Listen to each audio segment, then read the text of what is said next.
இப்போது கால எந்திரத்திலே ஏறி 900 ஆண்டுகளுக்கு பின்னால் நாம் அத்தனை பேரும் மிக வேகமாக செல்ல போகிறோம்.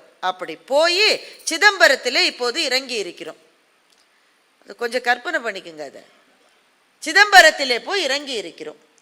ஆடல் வல்ல நடராஜ பெருமானுடைய ஆலயத்தை நோக்கி சாரி சாரியாக ஆயிரக்கணக்கான பேர் போய்கொண்டிருக்கிறார்கள்.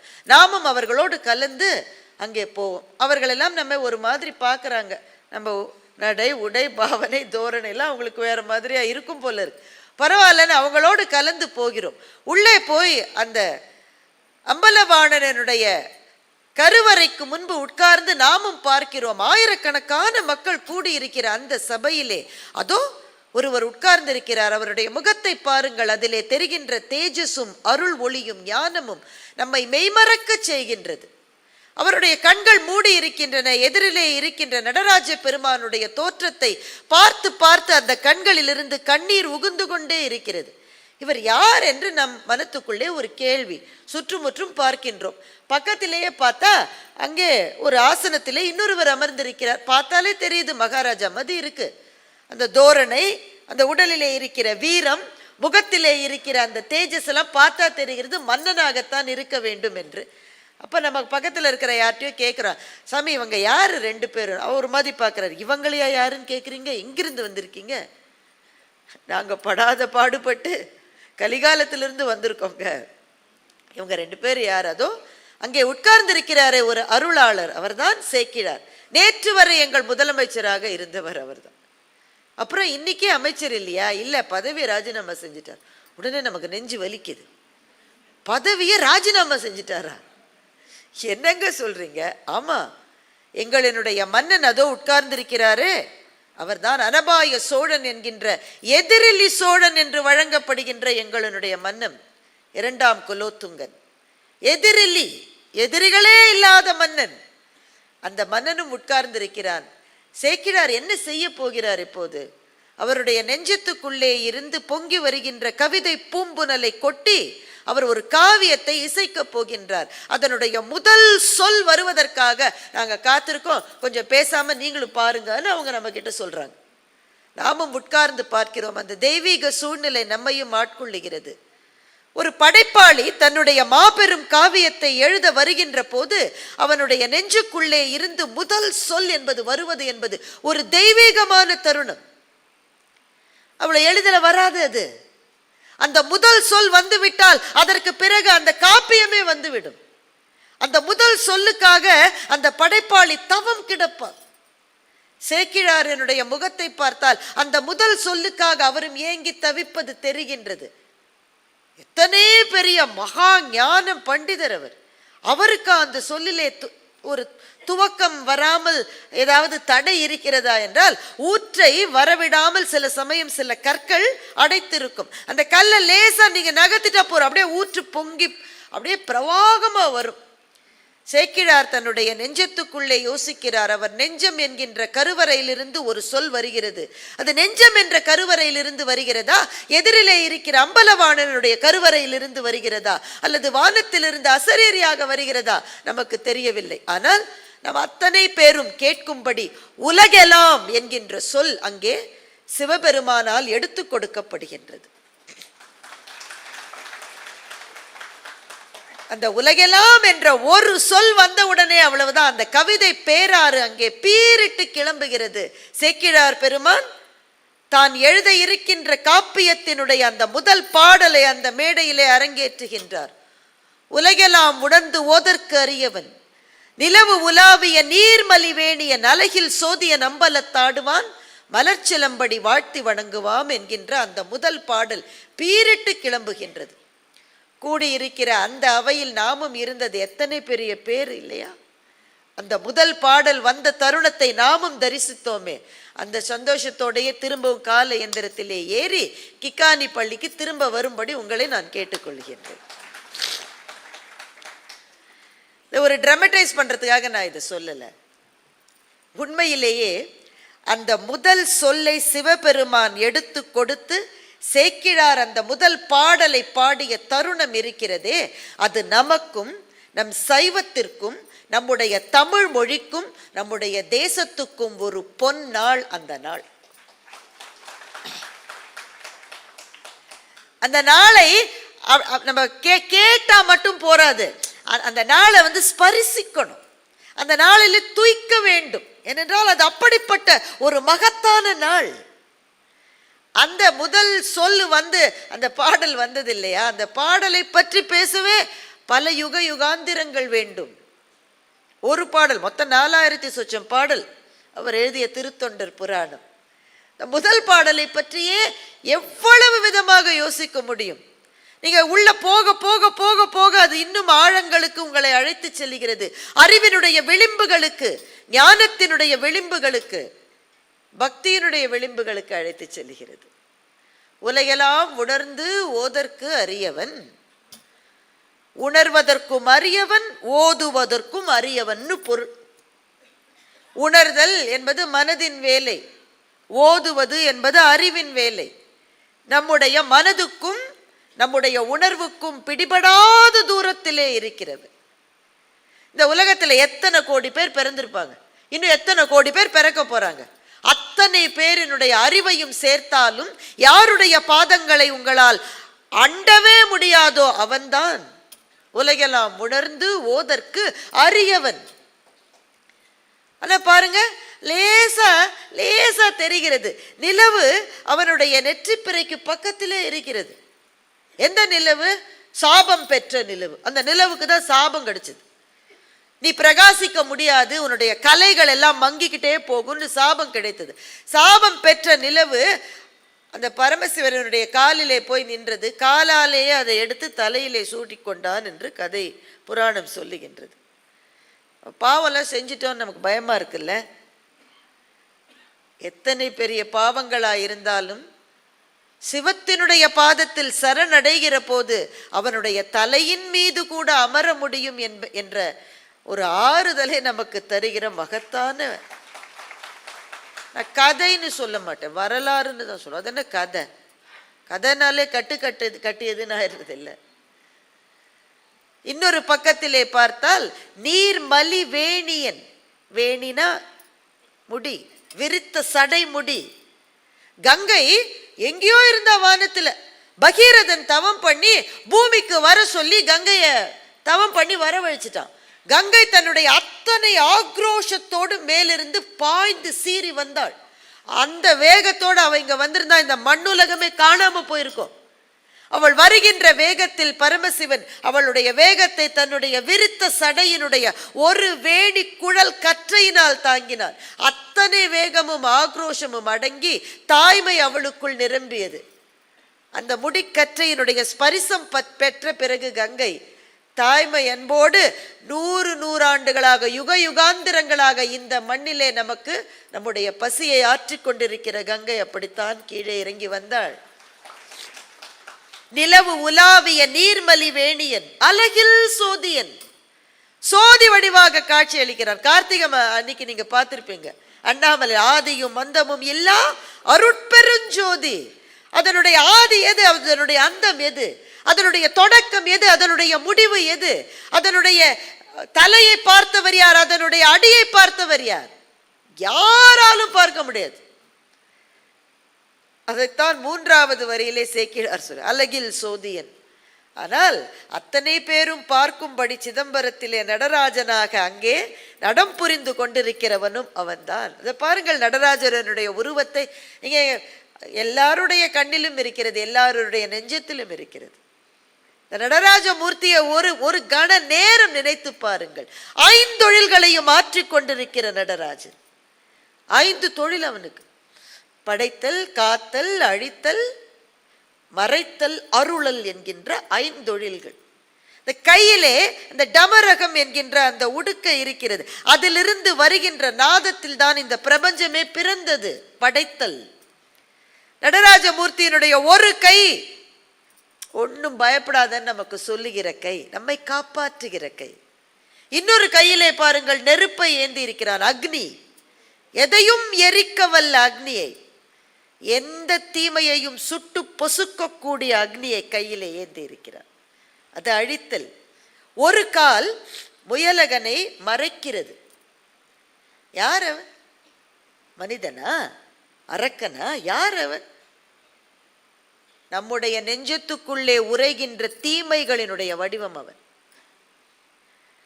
மானுட மனதுக்குள்ளே உரைகின்ற தீமைகளுக்கு ஏதாவது ஒரு எல்லை இருக்கா? எத்தனை கொடும் தீமைகள்! ஏன் வடநாட்டிலிருந்து ஒருத்தர் வந்திருக்காரு, நம்ம ஊர் பசங்க 4 பேரு வாளால வெட்டியிருக்காங்க, கத்தியால குத்திருக்காங்க. எதுக்குன்னா ரீல்ஸ் எடுக்கிறதுக்கு. செய்தியை படிச்சீங்களா இல்லையா? இன்னும் சிதம்பரத்துலேருந்து 900 ஆண்டுலேருந்து வரலையா நீங்க? நாங்களாம் வந்துட்டோம். மானுட மனத்தில் உரைகிற தீமைகளுக்கு எல்லையே கிடையாது. அடியற்ற பள்ளம் போன்ற அத்தனை தீமைகளை நாடி செல்லுகின்ற மனம் மானுடத்துக்கு உண்டு. தீமைகளை முழுமையாக அழிக்க முடியாது, மறைக்க முடியும், குறைக்க முடியும். அதை திமிராதபடி செய்கின்ற மறைத்தல் தொழில். ஆனால் அப்படிப்பட்ட அந்த நடராஜமூர்த்தியினுடைய பாதங்களிலே பணிகின்ற போது அந்த எழுந்து நிற்கின்ற அந்த குஞ்சித பாதம் இருக்கிறதே, அதுதான் அருளல் என்கின்ற தொழிலை செய்கிறது. நம் அத்தனை பேருக்கும் அருளை வாரி வாரி வழங்கி கொடுக்கின்ற 5 தொழில்களையும் புரிகின்ற அந்த நடராஜ பெருமானுடைய தோற்றத்தை சேக்கிழார் நிறைவு வரியிலே சொல்லுகின்றார். மலர்ச்சிலம்படி வாழ்த்தி வணங்குவான். அந்த நடராஜ பெருமானுடைய அடிகளை நீங்கள் வணங்குங்கள் என்று சொல்லுகின்ற முதல் பாடல். இந்த பாடல் திருத்தொண்டர் புராணத்தினுடைய முதல் பாடல். இன்னும் கொஞ்சம் தத்துவார்த்த ரீதியா போலாமா? நீங்க ரெடியா இருந்தா போலாம். இறைவனுக்கு 2 ஸ்வரூபம் இருக்கு. சொரூப நிலை, தடத்த நிலைன்னு 2 சொல்லுவாங்க. சொரூப நிலைன்றது என்னன்னா, உன்னுடைய அறிவால அடைய முடியாது, உணர்வால பிடிக்க முடியாது, அந்த நிலை சொரூப நிலை. அதைத்தான் சேக்கிழார் முதல் லைன்ல சொல்றார். உலகெல்லாம் உணர்ந்து ஓதற்கு அறியவன் முடியாது, அதுதான் சொரூப நிலை. ஆனா நம்மை மாதிரியான இந்த எதுவுமே தெரியாதவர்கள், ஏழைகள், ஏதிலர்கள் நமக்காக இறங்கி வரான், கருணையோட இறங்கி வரான். இறங்கி வருகிற நிலை தடத்த நிலை. தடத்த நிலையில 3 வடிவம் உண்டு. ஒன்று உருவம், ஒன்று அரு உருவம், இன்னொன்று அருவம். 3 என்ன தெரியுமா? உருவம்னா உருவம் இருக்கு, அரு உருவம்னா உருவம் இருக்கிறா போல இருக்கு, இல்லாத மாதிரி இருக்கு. அருவம்னா உருவமற்ற நிலை. இது 3மே உண்டு. 3ஐயுமே சேக்கிழார் பாடலிலே சொல்லுகின்றார். நிலவு உலாவிய நீர்மலி வேணியன், அது அரு உருவம், ஏனால் அருளுவதற்காக வந்த உருவம். அழகியல் சோதியன், அது அருவம். அம்பலத்து ஆடுவான், அது உருவம்.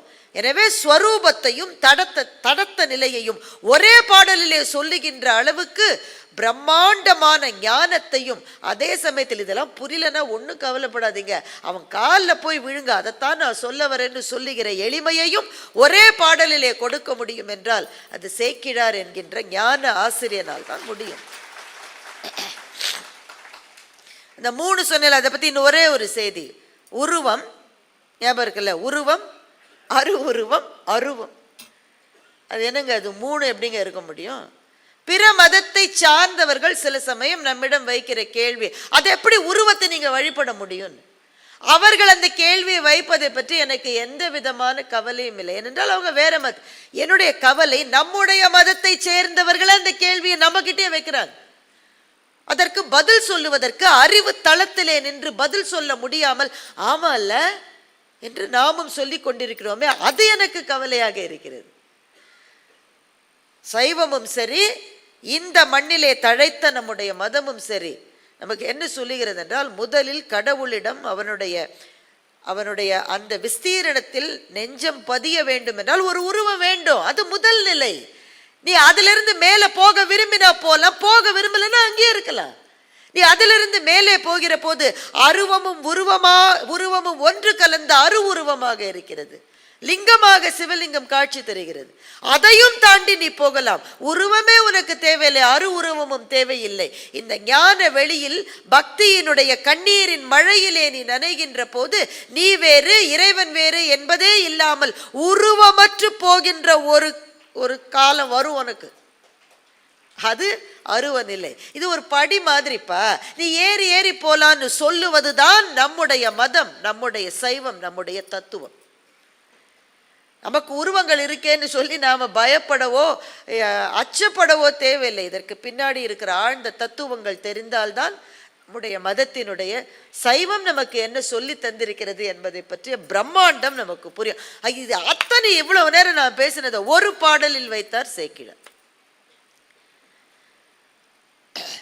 யார் இவர்? எதற்காக இதை செய்தார்? நாம அங்க போய் 900 வருஷத்துக்கு முன்னாடி போய் பயணப்பட்டு போன போதே ஒரு மன்னனை பார்த்துட்டோம் இல்லையா? அந்த மன்னன் ரொம்ப வீரமா இருந்தான் அப்படின்றதையும் நாம பார்த்துட்டோம். அந்த மன்னன் அவன் ஆட்சி செய்த சோழ நாடு அப்ப எவ்வளவு பெருசா இருந்தது தெரியுமா? இந்த தமிழகத்தின் எல்லையிலிருந்து கிட்டத்தட்ட பீகார் மட்டும் இருந்தது. அவ்வளவு பெரிதாக இருந்தது சோழ நாடு. இவ்வளவு பெரிதாக ஒரு நாடு இருந்தால் எவ்வளவு பெரிய செல்வம் இருக்கும்? அவ்வளவு பெரிய செல்வம் இருந்தால் அதை கட்டி ஆளுகின்ற முதன்மை பொறுப்பிலே இருக்கிற அமைச்சருக்கு எவ்வளவு அதிகாரம் இருக்கும்? யோசிக்க கூட முடியல. அவ்வளவு செல்வாக்கும் அவ்வளவு அதிகாரமும் இருக்கும். அந்த பதவியை தான் அவர் ராஜினாமா பண்ணார். நாம ஒரு கவுன்சிலர் பதவியை கூட நம்மளால விட முடியலையே. கவுன்சிலர் என்னங்க, எந்த பதவியுமே விட முடியலையே. 10 நாள் லீவ் போட்டுருவீங்க, ஆஃபீஸ்க்கு போட்டுருவீங்க, பக்கு பக்குன்னு இருக்கும். யாரு என் நாற்காலியில் உட்காந்துட்டானோ, எந்த நாற்காலியும் விட முடியல. ரிட்டையர் ஆகி வீட்டுக்கு வந்த பிறகும் சில பேர் மேஜை இழுப்பறையை திறந்து வச்சுக்கிட்டே உட்காந்துருக்காங்க. ரிட்டையர் ஆயிடுச்சுன்னு ஞாபகப்படுத்த வேண்டியிருக்கு. நல்ல வேளை அவர் முன்னாடி ஒரு பெல் இல்லை, இருந்தால் அதை அடிச்சு மனைவிட்டு தண்ணி கொண்டு வர சொல்லுவார். இந்த ஞாபகம் கூட போக மாட்டேங்குது. பதவியை விடுவது என்பது எளிதல்ல யாருக்கும். யாருக்கும் ஏன் எளிதில்ல? பதவியை விட்டு வந்த அடுத்த நொடியிலிருந்து ஒரு மரியாதையும் கிடையாது. அது என்ன அர்த்தம்னா, இவ்வளவு நாள் கொடுத்த மரியாதையெல்லாம் உனக்கு இல்லை, உன் நாற்காலிக்குன்னு அர்த்தம். அதை புரிந்து கொள்ள முடியாத மனிதர்கள் என்னவோ தனக்குத்தான் மரியாதை கிடைச்ச மாதிரி நினைச்சு என்னைக்கு ரிட்டையர் ஆனோ அன்னிலிருந்து எனக்கு கொஞ்சம் கூட மரியாதை இல்லை. எப்படி இருக்கும்? நீ உனக்கான மரியாதை அல்ல, உன் நாற்காலிக்கான மரியாதை. ஆனா அத்தனை பெரிய பதவியிலிருந்து வந்தார். அருண்மொழி தேவர் என்கின்ற இயற்பெயரை கொண்ட சேக்கிழார். அது என்ன சேக்கிழார்? கரிகால் பெருவளத்தான் 48,000 பேரை காஞ்சிபுரம் பகுதியில் கொண்டு குடியமர்த்தினார், அங்கே வேளாண்மை செய்வதற்காக. அப்படி அமர்த்தப்பட்டவர்களுக்கு கிழார் அப்படின்னு பேர். இவர் சேக்கிழ பெருமைக்குரிய மரியாதைக்குரிய கிழார், அதுதான் சேக்கிழார் என்று வழங்கப்பட்டார் சேக்கிழார். முதலமைச்சர், ரொம்ப அறிவிலே சிறந்தவர், அந்த கதையெல்லாம் கேள்விப்பட்டிருப்பீங்க. அதனால அமைச்சராக இருந்தார். அமைச்சராக இருந்த போது அது கோல்டன் பீரியட். அது நீங்க பாருங்க, பெஸ்ட் பீரியட்ல அவர் அமைச்சரா இருக்காரு. ஏன்னா பீகார் மட்டும் போயிருச்சு சோழ நாடு, அதுக்கு மேல என்ன வேணும்? இவ்வளவு செல்வத்துக்கு அதிபதியாக இருந்த போது அறிவாளியான சேக்கிழாரனுடைய நெஞ்சத்துக்குள்ளே ஒரு சின்ன உறுத்தல் இருந்தது. என்ன உறுத்தல்னா, ஒரு சமூகம் ரொம்ப செல்வத்தில் இருந்ததுனாக்க அந்த செல்வம் மிக மிக மிக அதிகாரத்தினுடைய பிடியில் இருக்குனாக்க அங்க ஆன்மீகம் குறைகிறதோ என்ற அச்சம் அமைச்சராயிருந்து சேக்கிழாருக்கு வந்தது. ஆன்மீகம் குறைவதை பற்றி அமைச்சருக்கு என்ன அச்சம் இருக்க முடியும்? ஏன்னா ஆன்மீகம் எங்கே குறைகிறதோ அங்கே பண்பு குறைகிறது என்று பொருள். மக்களை மறக்காதீங்க. ஆன்மீகம் எங்கே குறைகிறதோ அங்கே தொண்டு குறைகிறது என்று பொருள். அது சொன்ன உடனே சில பேருக்கு கேள்வி வரலாம், ஏன் ஆன்மீகத்திலே நாட்டம் இல்லாதவர்கள், கடவுள் மீது பக்தி இல்லாதவர்கள் தொண்டு செய்ய முடியாதா? எங்க குருநாதர் ஆசாங்க எங்களுக்கு சொல்லியிருக்காரு, முடியாதுன்னு சொல்லியிருக்காரு. ஏன் செய்ய முடியாதுங்க? செய்யலாம் தானே, செய்யலாம். தொடர்ந்து செய்ய முடியாது. 20 வருஷம் எப்போ வருவாரோ நடத்த முடியாது. தொடர்ந்து செய்ய முடியாது. ஏன் தொடர்ந்து செய்ய முடியாது? காசு இருக்கு, எல்லாத்தையும் காசு இல்லை. காசு இருக்கிறவரால கூட தொடர்ந்து செய்ய முடியாது. ஏன்? முதல் தடவை செஞ்ச உடனே நான் எவ்வளவு பெரிய சொல்லவே முடியாது அப்படின்ற எண்ணம் வந்துடும், கட்டாயம் வரும். அது யாருக்கு வராதுன்னா, இது நான் செய்யற வேலை இல்லை, அவர் தான் எல்லாம் செஞ்சிருக்காரு. காசு முழுக்க அவர் போட்டிருக்காரு. ஓடி ஆடி வேலை செஞ்சிருக்காரு. ராத்திரி முழுக்க தூங்கல. நாளைக்கு நிகழ்ச்சி இருக்கே, நாளைக்கு அந்த வேலை இருக்கே, இந்த ஆனாலும் என்ன எண்ணம் தோன்றும் என்றால் இது என் மூலமாக நடக்கிறதே தவிர என்னால் நடக்கவில்லை என்ற எண்ணம் வர வேண்டும் என்றால் பணிவு வர வேண்டும், தொண்டு வர வேண்டும், பண்பு வர வேண்டும் என்றால் அந்த சமூகத்தில் ஆன்மீகம் தான் இருக்க வேண்டும். மாற்றல பாருங்க இதுக்கு. அதுதான் சேக்கிழாரனுடைய மனத்தை புகுந்து வண்டு குடைவது மாதிரி குடைஞ்சது.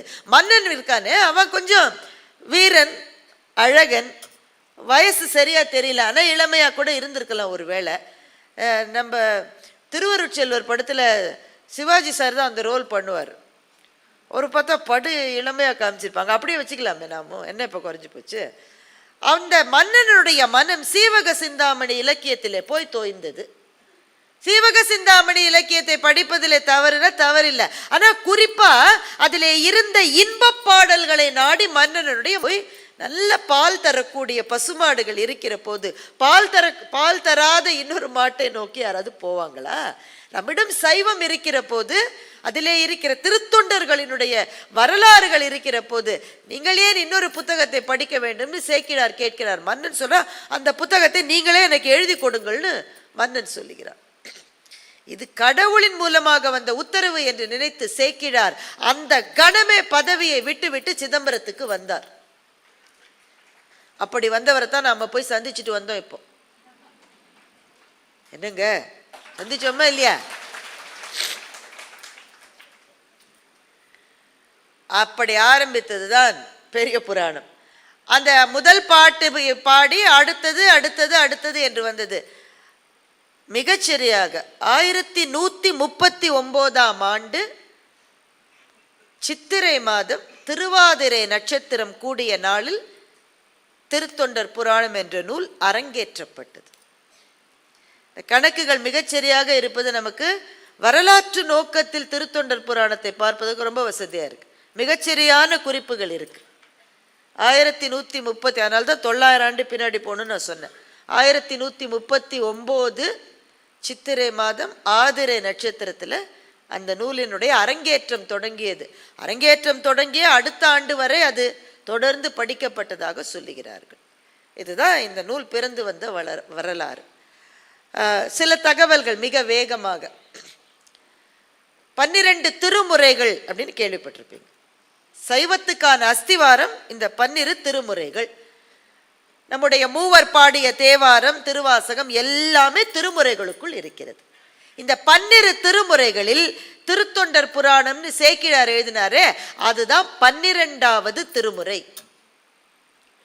ஒரு பெரிய மாளிகை, இங்க பாருங்க, ஒரு மாளிகையினுடைய வாசலுக்கு முன்னால் இருக்கிற மகத்தான கதவுக்கு முன்னால நான் உட்கார்ந்து இருக்கிற மாதிரி இங்க இருக்கு. அப்படிப்பட்ட கதவு தான் சேக்கிழார் எழுதிய திருத்தொண்டர் புராணம் என்கிற பெரிய புராணம். அது என்ன பெரிய புராணம், திடீர்னு அது எங்க வந்தது? அந்த பேர் தான் நம்ம கேள்விப்பட்டிருக்கோம். அவர் சொன்னது திருத்தொண்டர் புராணம் தானே. எதனால பெரிய புராணமாச்சு அப்படின்னா, அவ்வை கிழவி நம்முடைய உதவிக்கு வரா. ஏன் பெரிய புராணம்னு பேர் வந்தது? அவ்வைகிட்ட போய் முருகன் கேட்டான், அவ்வையை எது ரொம்ப பெருசுன்னு கேட்டான். அவனுக்கு தெரியாதா? அவன் ஞான பண்டிதர். ஞானமே உருவான முருகன் அவ்வையிடம் கேட்டா, அவ்வையை எது ரொம்ப பெருசு? அவ்வை சொன்னா, பெரியது கேட்பின் எரித்தவள் வேலோய், பெரிது பெரிது புவனம் பெரிது.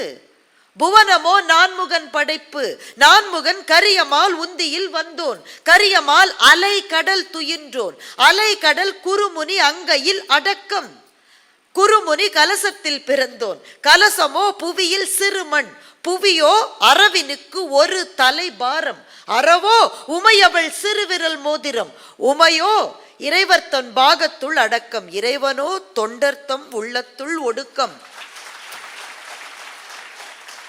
தொண்டர்த்தம் பெருமை சொல்லவும் பெரிதேன்ட்டா. எல்லாத்த விட பெருசு எதுன்னா, முதல்ல ஆரம்பிச்சா இந்த உலகம் தான் பெருசு, இல்லை இந்த உலகத்தை பிரம்மா தாங்கியிருக்காரு அவர் தான் பெருசு, பிரம்மா திருமால்கிட்டேருந்து வந்தார் அவர் தான் பெருசு, திருமால் அலைக்கடலில் படுத்திருக்காரு அலைக்கடல் தான் பெருசு, இந்த அலைக்கடல் அகஸ்திய முனிவர் கையிலேயே எடுத்துட்டார் அவர் தான் பெருசு, அந்த அகஸ்திய முனிவர் கலசத்தில் பிறந்தார் கலசம் தான் பெருசு, கலசம் புவியிலிருந்து வந்தது புவி தான் பெருசு, புவியை ஆதிசேஷன் என்கிற பாம்பு தன்னுடைய ஒரு தலையால் தாங்குகிறது, பாம்பு தான் ரொம்ப பெருசுங்க. ஆனால் பாருங்க, இந்த பாம்பை பராசக்தி தன் கையிலே மோதிரமாக அணிந்திருக்கிறாள்.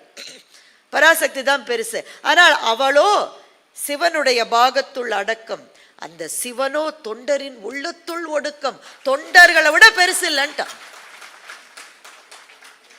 அத்தனை பெரிய தொண்டர்களின் பெருமையை சொல்லுவதனால் திருத்தொண்டர் புராணம் பெரிய புராணம். திருமுறைகளை பத்தி நான் சொல்லிட்டு இருந்தேன். திரு என்றால் என்ன, முறை என்றால் என்ன? கோபாலையர் என்ற மாபெரும் சைவ சிகாமணி பண்டிதர் அவர் சொல்வார், திருனா நிறைவுன்னு அர்த்தம். இது என்ன புது பொருளா இருக்கு? திரு எப்படி நிறைவாகும்? வாழ்க்கை சில சமயங்களில் விதி கொண்டு நம்மோடு விளையாடுகிறது நண்பர்களே. விதி சில சமயத்தில் சவுக்குகளால் நம்மை அடிக்கிறது, சில சமயத்தில் சந்தோஷங்களால் நம்மை நிறைக்கிறது. சவுக்கடி வாங்கி நம்ம வெளியில சொல்ல முடியாது, பல சமயத்தில் சிரிச்ச மாதிரியே இருக்கணும். அது தெரியாம பல பேர் என்ன பண்றான், இன்ஸ்டால ரீல்ஸ் போட்டிருக்காங்க பாரு, எவ்வளவு சந்தோஷமா இருக்காங்க, குடும்பம்னா அப்படி இருக்கணும், நாம எப்படி இருக்கோம் பாருங்க, பேங்காக்கு போறாங்க, யூரோப்புக்கு போறாங்க. நீ கூட போய் அவங்களோட இருந்தா தான் தெரியும் 3 நாள் இதுக்கு நாம வாழ்க்கிற வாழ்க்கை எவ்வளவோ நல்லா இருக்கு. அவங்கள போய் கேட்டு பாருங்க, எப்படி இருக்கீங்க, how are you? Fine. Fine கட்டிக்கிட்டே இருக்கான்னு அர்த்தம், ஓயாம ஃபைன் கட்டிக்கிட்டு அர்த்தம். அதுல வெளியில தெரிவது விதி கொடுக்கிற சவுக்கடிகள், விதி கொடுக்கிற வெகுமதிகள் எப்போது யாருக்கு எவ்வளவு வரும் என்பது யாருக்கு தெரியும்? ஆனால் சிவனுடைய பாதத்தில் அல்லது கடவுளுடைய பாதத்தில் தன்னுடைய மனத்தை செலுத்தியவன் எப்படி இருப்பான் தெரியுமா? எது வந்தாலும் ஒரே போல இருப்பான். வாழ்க்கையினுடைய இன்பங்கள் அவனை அசைத்து விடவில்லை, துன்பங்கள் அவனை தூள் தூளாக சிதறடிப்பதில்லை. எது வந்தாலும் இது ஆண்டவனுடைய பிரசாதம் என்று வாழ்கிறானே, அவனுடைய நெஞ்சம்தான் திரு, அவனுடைய நெஞ்சம்தான் திரு, நிறைந்ததுன்னு பொருள். முறை என்றால் வழி. அப்படி நிறைந்த நெஞ்சம் கொண்டவர்களுக்கான வழி சொல்லுவது திருமுறை. அந்த திருமுறைகளினுடைய வாசல் போல 12வது திருமுறையாக இருப்பது. இன்னும் சொல்ல போனால் நூல் வடிவில் நமக்கு கிடைத்திருக்கிற ஞானப்பால் தான் இந்த பெரிய புராணம். திருஞான சம்பந்தருக்கு பராசக்தியினுடைய கையினால் அந்த ஞானப்பால் கிடைத்தது. நமக்கெல்லாம் அவ்வளவு புண்ணியம் பண்ணலையே, நமக்கு கிடைக்கலையே, அதனால நம்ம மேல பரிதாபப்பட்டு சேக்கிழார் நூல் வடிவில் நமக்கு கொடுத்த ஞானப்பால் தான் பெரிய புராணம் என்கின்ற இந்த நூல். புத்தக வடிவத்திலே கையிலே வந்து சேர்ந்த சச்சிதானந்தம், அதை விட என்ன பெருமை வேணும் நமக்கு? இது எப்படி வந்தது? முதல்லயே நான் சொல்லிட்டேன், சுந்தரமூர்த்தி சுவாமிகளை வணங்கிட்டு தான் இவர் ஆரம்பிச்சார். ஏன்னா இவர் எழுதின தொண்டர்களினுடைய வரலாறு எங்கிருந்து வந்ததுன்னா, சுந்தரமூர்த்தி சுவாமிகள் கொடுத்த ஒரு பட்டியல்ல இருந்து வந்தது. அவர் ஒரு லிஸ்ட் போட்டிருக்கார். ஒரு லிஸ்ட்ல என்ன இருக்குன்னு நீங்க நினைக்கிறீங்க? பேச்சாளர்கள் லிஸ்ட் என்ன? அதுல பொது, எல்லாரும் பேசுவாங்க, உயிர் எடுப்பாங்க சில பேர். எழுத்தாளர்கள் லிஸ்ட் எது காமனா இருக்கும், எல்லாரும் எழுதுவாங்க. இப்ப உங்களை மாதிரியான சத் சங்கத்தின் உறுப்பினர்கள் எது உங்களுக்குள்ள காமனா இருக்கு? நீங்க எல்லாரும் எப்போ வருவாரோ நிகழ்ச்சிக்கு வந்திருக்கீங்க, எந்த பட்டியலை போட்டாலும் ஏதோ ஒண்ணு அதுல பொதுவா இருக்கும். இப்ப இந்த ஆண்டு எல்லாரும் போய் ஓட்டு போட போறோம். ஓட்டர்ஸ் லிஸ்ட் பேர் இருக்கான்னு முதல்ல பார்த்துக்கோங்க. அந்த லிஸ்ட்ல எது பொதுவா இருக்கும்? எல்லாரும் ஓட்டு உரிமை இருக்கிறவர்கள். எந்த பட்டியல்ல நீங்க போட்டாலும் ஏதோ ஒரு காமனாலிட்டி, பொதுத்தன்மை இருக்குமா இருக்காதா? ஆனா இந்த லிஸ்ட் சேக்கிழார் பார்க்கிறார், ஒண்ணு கூட பொதுவால், ஒண்ணுமே பொதுவால். ஒருத்தருக்கு 87 வயசு, ஒண்ணு சின்ன பிள்ளை பார்த்து தவழற மாதிரி இருக்கு. ஆண் இருக்கு, பெண் இருக்கு, அரசன் இருக்கிறான், ஆண்டிகள் இருக்கின்றார்கள். அந்த காலத்திலே இந்த காலத்திலே கூட இருக்கிற சாதி அடுக்குகளின் மேலே இருந்தவர்களும் இருக்கிறார்கள், சாதி அடுக்கின் மிக கீழே இருந்தவர்களும் இருக்கிறார்கள், பணக்காரர்கள் இருக்கிறார்கள், கொஞ்சம் கூட பணம் இல்லாத வறியவர்கள் இருக்கிறார்கள். பதவியிலே இருந்தவர்கள் இருக்கிறார்கள், எந்த பதவி இல்லாம சும்மாவே இருக்கிறவங்க இருக்காங்க. ஒருவர் செருப்பு காலால் சிவலிங்கத்தை மிதிக்கிறார். சிவலிங்கத்தை அல்ல, சிவலிங்கத்துக்கு அபிஷேகம் செய்ய வைத்திருந்த பால் குடத்தை தன்னுடைய காலால் உதைத்த தந்தையினுடைய காலை இன்னொருவர் வெட்டுகிறார். பாத்தீங்களா அந்த கான்ட்ராஸ்ட் பாத்தீங்களா? சிவகாமி ஆண்டார் பூவால் அர்ச்சனை செய்கின்றார், சாக்கிய நாயனார் கல்லால் அடித்து அர்ச்சனை செய்கிறார். மகாகவி பாரதி என்ன பண்ணாரு, தன்னுடைய ஒரு நூலை சரஸ்வதிக்கு அர்ப்பணம்னு சொன்னார், எழுதினார். நிவேதிதாவுக்கு தான் அவர் தன்னுடைய முதல் 4 நூல்களை ஞான குருவுக்கு அர்ப்பணம் செய்கிறார். அதற்கு பிறகு வந்த ஒரு நூலை கலைவாணி சரஸ்வதிக்கு சமர்ப்பணம் செய்கிறார். அப்ப எழுதுறாரு மகாகவி, இந்த நூல் குறைகள் உடையது. எப்படி பாரதியார் எழுதின நூலை பற்றி பாரதியார் சொல்லுகிறார், இந்த நூல் குறைகள் உள்ளது, இருந்தாலும் கலைவாணி எனக்கு தமிழின் மீது உள்ள ஆர்வத்திற்காக இதை ஏற்றுக்கொள்வாள். எப்படி தெரியுமா? சாக்கிய நாயனார் கல்லால் அடித்தால் கூட அவர் நெஞ்சத்திலே இருந்த பக்திக்காக சிவபெருமான் அவரை ஏற்றுக்கொண்டது போல என்று மகாகவி பாரதி எழுதுகின்றார். சிவகாமி ஆண்டார் பூவால் அர்ச்சனை செய்தார், சாக்கியர் கல்லாலே அடித்தே பூஜை செய்தார். நீங்க இப்படி இந்த லிஸ்ட் பார்த்துக்கிட்டே வாங்க, ஒரு பொருத்தமும் இல்லை, ஒருத்தருக்கு ஒருத்தர் ஒரு சம்பந்தம் இல்லை. காலத்தால் எல்லாரும் ஒரே காலத்துல வாழ்ந்தவங்கப்பா, எல்லாரும் ஒரே நாட்டுல வாழ்ந்தவங்கப்பா, எல்லாரும் ஒரே சாதியை சேர்ந்தவங்கப்பா, எல்லாருமே பணக்கார பயலுங்கப்பா, எதுவுமே சொல்ல முடியாது. எல்லாமே ஒற்றுமையே இல்லாத அத்தனை பேரை தொடுத்து மாலை மாதி கட்டி சுந்தரமூர்த்தி சுவாமிகள் ஒரு பட்டியலை தயார் செய்கின்றார். ஒரு வினோதமான பட்டியல். அந்த பட்டியலைத்தான் தன்னுடைய மன்னனான அனபாய சோழனுக்கு பக்தியின் பால் சைவத்தின் பால் கவனம் திரும்ப வேண்டும் என்று சேக்கிழார் அந்த பட்டியலை தனக்கு கிடைத்த தெய்வ பிரசாதமாக நினைத்து எடுத்துக்கொண்டார். அதிலிருந்த ஒவ்வொருவருக்கும் இருக்கிற ஏதோ ஒரு பொதுத்தன்மை பட்டியலை பார்க்கிற நம்முடைய ஊனக்கண்களுக்கு தெரியவில்லை, சேக்கிழாரனுடைய ஞான கண்களுக்கு அது தெரிந்திருந்தது.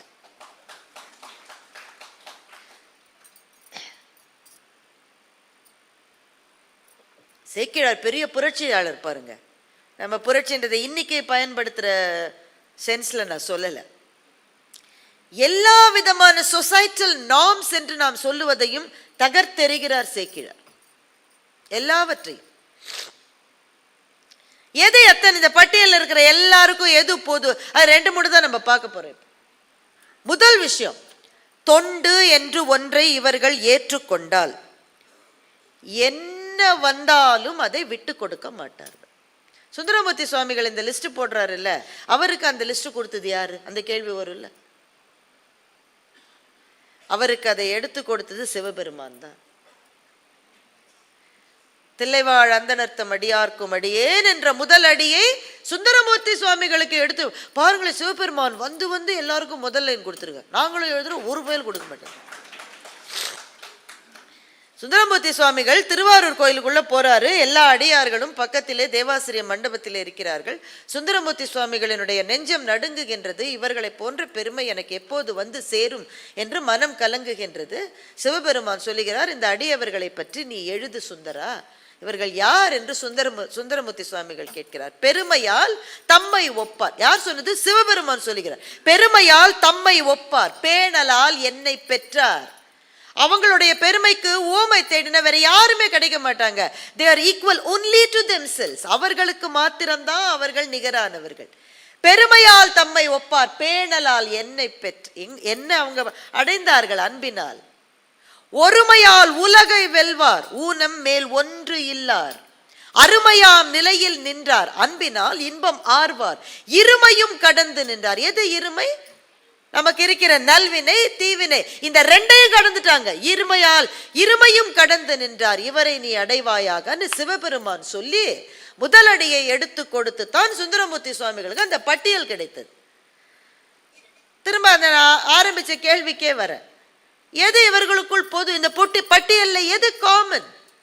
தொண்டு என்று ஒன்றை எடுத்துக்கொண்டால் என்ன வந்தாலும் விட்டு தர மாட்டார்கள். என்ன வந்தாலும் விட்டு தர மாட்டார்கள். எனக்கு நான் பேச்ச ஆரம்பிக்கிற போது உங்ககிட்ட சொன்னேன், 3 பேருக்கு நன்றி சொன்னேன், சேக்கிழாரை எனக்கு அறிமுகப்படுத்தியதுக்காக.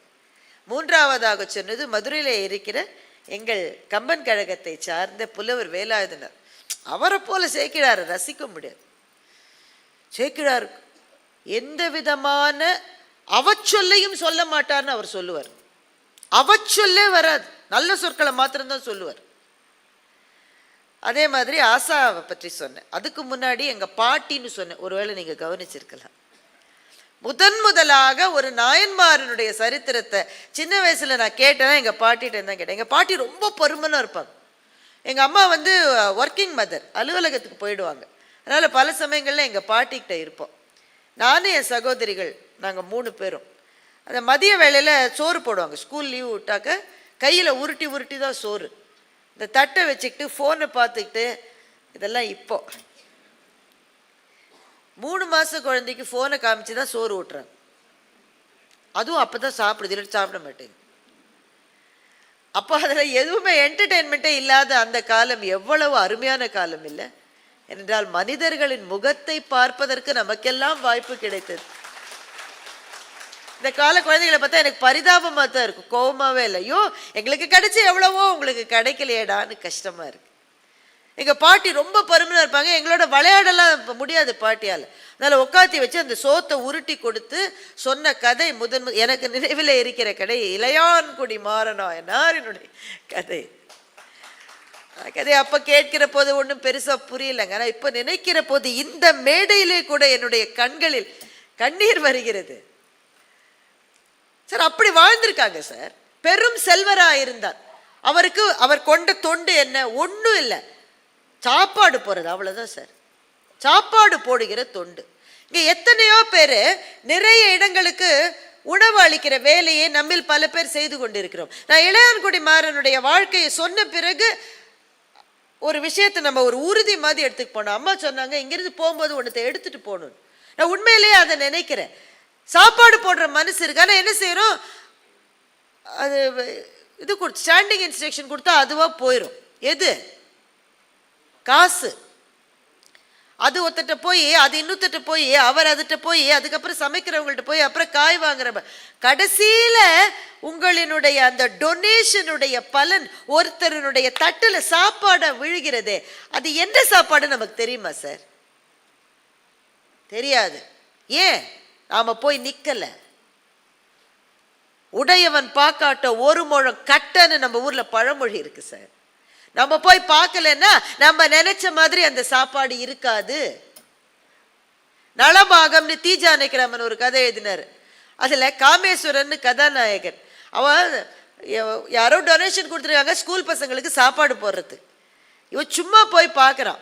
அந்த தட்டுல இருக்கிற சாப்பாட்டு கஞ்சியில அந்த பிள்ளைகளுடைய முகம் தெரியுதான். அப்படின்னா என்ன அர்த்தம்? நீர்த்து போன கஞ்சி, நீர்த்து போன கஞ்சி. இப்ப தொண்டு என்பது பணத்தை அனுப்பிவிட்டு நாம் இங்கே இருப்பதல்ல, நாம் போய் செய்வது. இப்படி சொல்லட்டா, நம்முடைய உடல் உழைப்பினுடைய சிறு பகுதியாவது இல்லாமல் செய்கிற எந்த தொண்டும் தொண்டே அல்ல. காசு அமிச்சிட்டேல்ல, அவன் அப்பா அம்மாவுக்கே அப்படிதான் சொல்லிட்டு இருக்கான். அமிச்சிட்டேல்ல அப்புறம் என்ன அப்படின்றா. நம்ம போய் நிக்கணும் சார். இளையான்குடி மாறன் அப்படிதான் செஞ்சாரு. கொண்டு வந்து மனை புகுந்து குலாவு பாதம் விளக்கி, சேக்கிழார் எழுதுறார். கொண்டு வந்து மனை புகுந்து குலாவு பாதம் விளக்கி மண்டு காதலின் ஆதனத்திடை வைத்து அரிச்சித்த பின், இதெல்லாம் சாப்பாட்டுக்கு முன்னாடி நான் சொல்றது எல்லாம். கொண்டு வந்து வீட்டுக்கு கூட்டிட்டு வந்து மனை புகுந்து குலாவு பாதம் விளக்கி பாதங்களை கழுவி விடுறாரு. மண்டு காதலின் மனத்திலே இருக்கிற அன்பினால் ஆதனத்திடை வைத்து, ஆதனம்னா ஆசனம், அவரை உட்கார வச்சு அர்ச்சனை செய்த பின். இதெல்லாம் கடவுளுக்கு தானே நம்ம கேள்விப்பட்டிருக்கோம். அதற்கு ஷோடச உபசாரம்னு 16 உபசாரமே இருக்கு. கடவுளுக்கு செய்வது அது. ஆவாகனம், ஆசனம், பாத்தியம், அர்க்யம், ஆச்சமனியம், நைவேத்தியம் அப்படிலாம் சொல்லுவாங்க. அதை என்ன பொருள் தெரியுமா? கடவுளை கொண்டு ஒரு இடத்திலே வைப்பது, ஆசனத்தை கொடுப்பது, கால்களை கழுவி விடுவது, கைகளை கழுவி விடுவது, சாமரம் வீசுவது, அதற்கு பிறகு அந்த உணவை படைப்பது. இதெல்லாம் கடவுளுக்கு செய்வது. கடவுளுக்கு செய்கிற அத்தனையும் கடவுளினுடைய தொண்டர்களுக்கு செய்து கொண்டிருந்தார் இளையான்குடியிலே இருந்த மாறன் என்கின்ற இந்த நபர். கொண்டு வந்து மனை புகுந்து குலாவு பாதம் விளக்கி மண்டு காதலின் ஆதனத்திடை வைத்து அர்ச்சனை செய்த பின் உண்டி 4 வகையில் அறுசுவை திறனில் கொடுத்தாராம். 4 வகையில் அறுசுவை திறனில் உண்டி. அறுசுவை நமக்கு தெரியும், இனிப்பு, புளிப்பு, கசப்பு, காரம், துவர்ப்பு நமக்கு தெரியும். அது 6 சுவை தெரியும். அது என்ன 4 விதத்தில், 4 வகையில் 6 சுவை திறத்தில் உண்டிய கொடுத்தாராம். அது என்ன 4 விதம்? சாப்பாடு இருக்கு பாருங்க, சாப்பிட்றதுக்குன்னு சில முறை இருக்கு. நீங்க பெரும்பாலும் ஆண்கள் சாப்பிட்ற போது போனை பார்த்துட்டு சாப்பிட்றாங்க. அப்ப வாயிலிருந்து கையிலிருந்து வாய்க்கு பால் போடுற மாதிரி இருக்கு அவங்க சாப்பிட்றது. பெண்கள் அதுவும் கூட கிடையாது, நின்றுட்டே சாப்பிட்றாங்க. பெரும்பாலும் பெண்கள் நின்றுட்டே சாப்பிட்றாங்க. அப்படி சாப்பிடக்கூடாது சார். உண்டி என்பது ஐம்புலன்களாலும் சாப்பிட வேண்டியது. ஐம்புலன்களால் எப்படி சாப்பிட? முதல்ல கண்ணால் சாப்பிடணும்.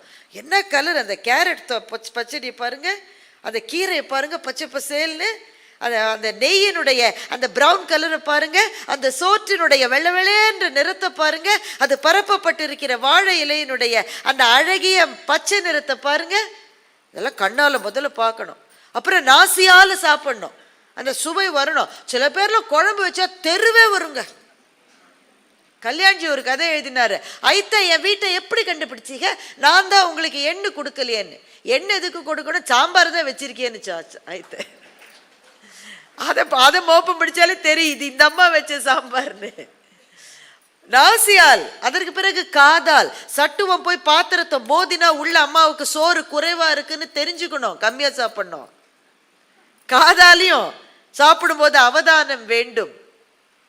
அப்புறம் அதை தொடணும், ஸ்பரிசம், தொட்டு சாப்பிடணும். டாக்டர் ராதாகிருஷ்ணன் போய் கையால் எடுத்து சாப்பிட்டாராம் இங்கிலாந்துல. Why are you eating with your fingers and not using a spoon? I am using my own fingers. You are using a spoon that hundreds of others have used in our. ஸ்பரிசம் ரொம்ப முக்கியம் உணவுக்கு. நம்ம உணவு அப்படிதாங்க, ஒவ்வொரு உணவு ஒவ்வொரு மாதிரி. நம்ம உணவு ஸ்பரிசம் முக்கியம். நிறைவாக வாயால் சாப்பிடுவதுக்கு 5வது இடம்தான். அதுலயும் 4 விதம் இருக்குன்னு இளையான்குடி மாறன் சொல்லுகிறார். கடிச்சு சாப்பிடுறது, அதான் முறுக்கு மாதிரி வெட்டுக்கு வெட்டுக்குன்னு கடிக்கணும். சிலதை மென்மையா கடிக்கணும். உருளைக்கிழங்கு பொரியல் செஞ்ச மாதிரி ரொம்ப அதை வெட்டுக்குன்னு கடிச்சா பல்ல கடிச்சிருவீங்க. லேசா கடிக்கணும். நல்லா வெந்திருந்தா, வேகலைன்னா உங்க தலையெழுத்துனா என்ன செய்ய முடியும். 3வது பருகுவது, ரசத்தை குடிக்கிற மாதிரி, சூப்பை குடிக்கிற மாதிரி பருகுவது. 4வது கையில எடுத்து நாவினால் நக்கி சாப்பிடுவது. அது ஒண்ணு அவமானத்துக்குரியது இல்லை. பாயசத்தை அப்படிதான் சாப்பிடணும். அப்படி சாப்பிடலன்னா பாயசத்துக்கு அவமானம். அது ஸ்பூனால போட்டு நேர தொண்டையில விட்டுக்கிறான். அடப்பாவி, பாயசம் திட்டிக்கிட்டே உள்ள போகும். விளங்குவியா விளங்குவியான்னு கேட்கும். இந்த 4 விதம் 6 சுவை. ஸோ 4 × 6 24 டிஷ்ஷஸ் பண்ணியிருந்தார் சார் இளையான்குடி மாறனாயனார். அவ்வளவும் பண்ணி ஒப்பிலார் அண்டர் நாயகன் தொண்டர் இச்சையால் உண்ண வழங்கினார். ஆசையோடு அவங்க சாப்பிட்ற மாதிரி சாப்பாடு போட்டாராம். இப்படி சாப்பாடு போட்டுட்டு இருந்தவர் அப்போ ஒத்தருக்கா போட்டிருப்பாரு சார். 24 டிஷ் பண்ணி ஒரு ஆளுக்கா போட முடியும்? பல பேர் வந்து சாப்பிட்டுருப்பாங்க. கொஞ்சம் கொஞ்சமாக வறுமை வந்தது. வறுமை வர வர கடன் வந்தது.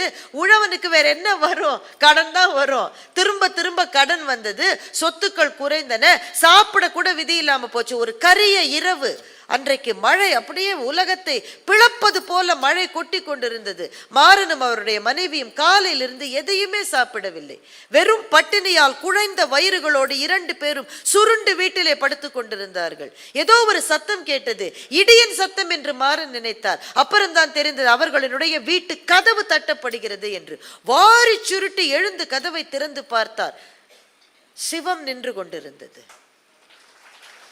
சிவயோகியினுடைய வடிவத்தில் சிவம் நின்றது. வரவேற்று உள்ளே கூப்பிட்டு ஈர துணிகளை மாற்றிக்கொண்டு புது துணிகளை கொடுத்தார். பசிக்கிறது என்று சிவம் சொன்னது. யோ, நாங்களே 2 நாள் சோறு இல்லை, நல்லா அப்படித்தானே சார் நாம சொல்லுவோம். அப்படி சொன்னா கூட அது நியாயம் தானே சார் அது. ஆனா மாறன் அவரை அமர சொல்லிவிட்டு உள்ளே போனார். இங்கதான் முக்கியமான விஷயங்க. நீள நீளமா கதைகளை சொல்லுவதிலே அல்ல, மிக முக்கியமான கட்டம். இவருடைய பேர் தான் மாறன். உங்க வீட்டுக்காரம்மா பேர் எனக்கு தெரியல சார், எங்கேயுமே இல்லை சார் அந்த பேரு. ஆனால் அந்த அம்மா சொல்லியிருக்கு, இனிமே போய் கடன் கேட்க முடியாதுன்னு சொல்லி சேக்கிழார் எழுதுறார்.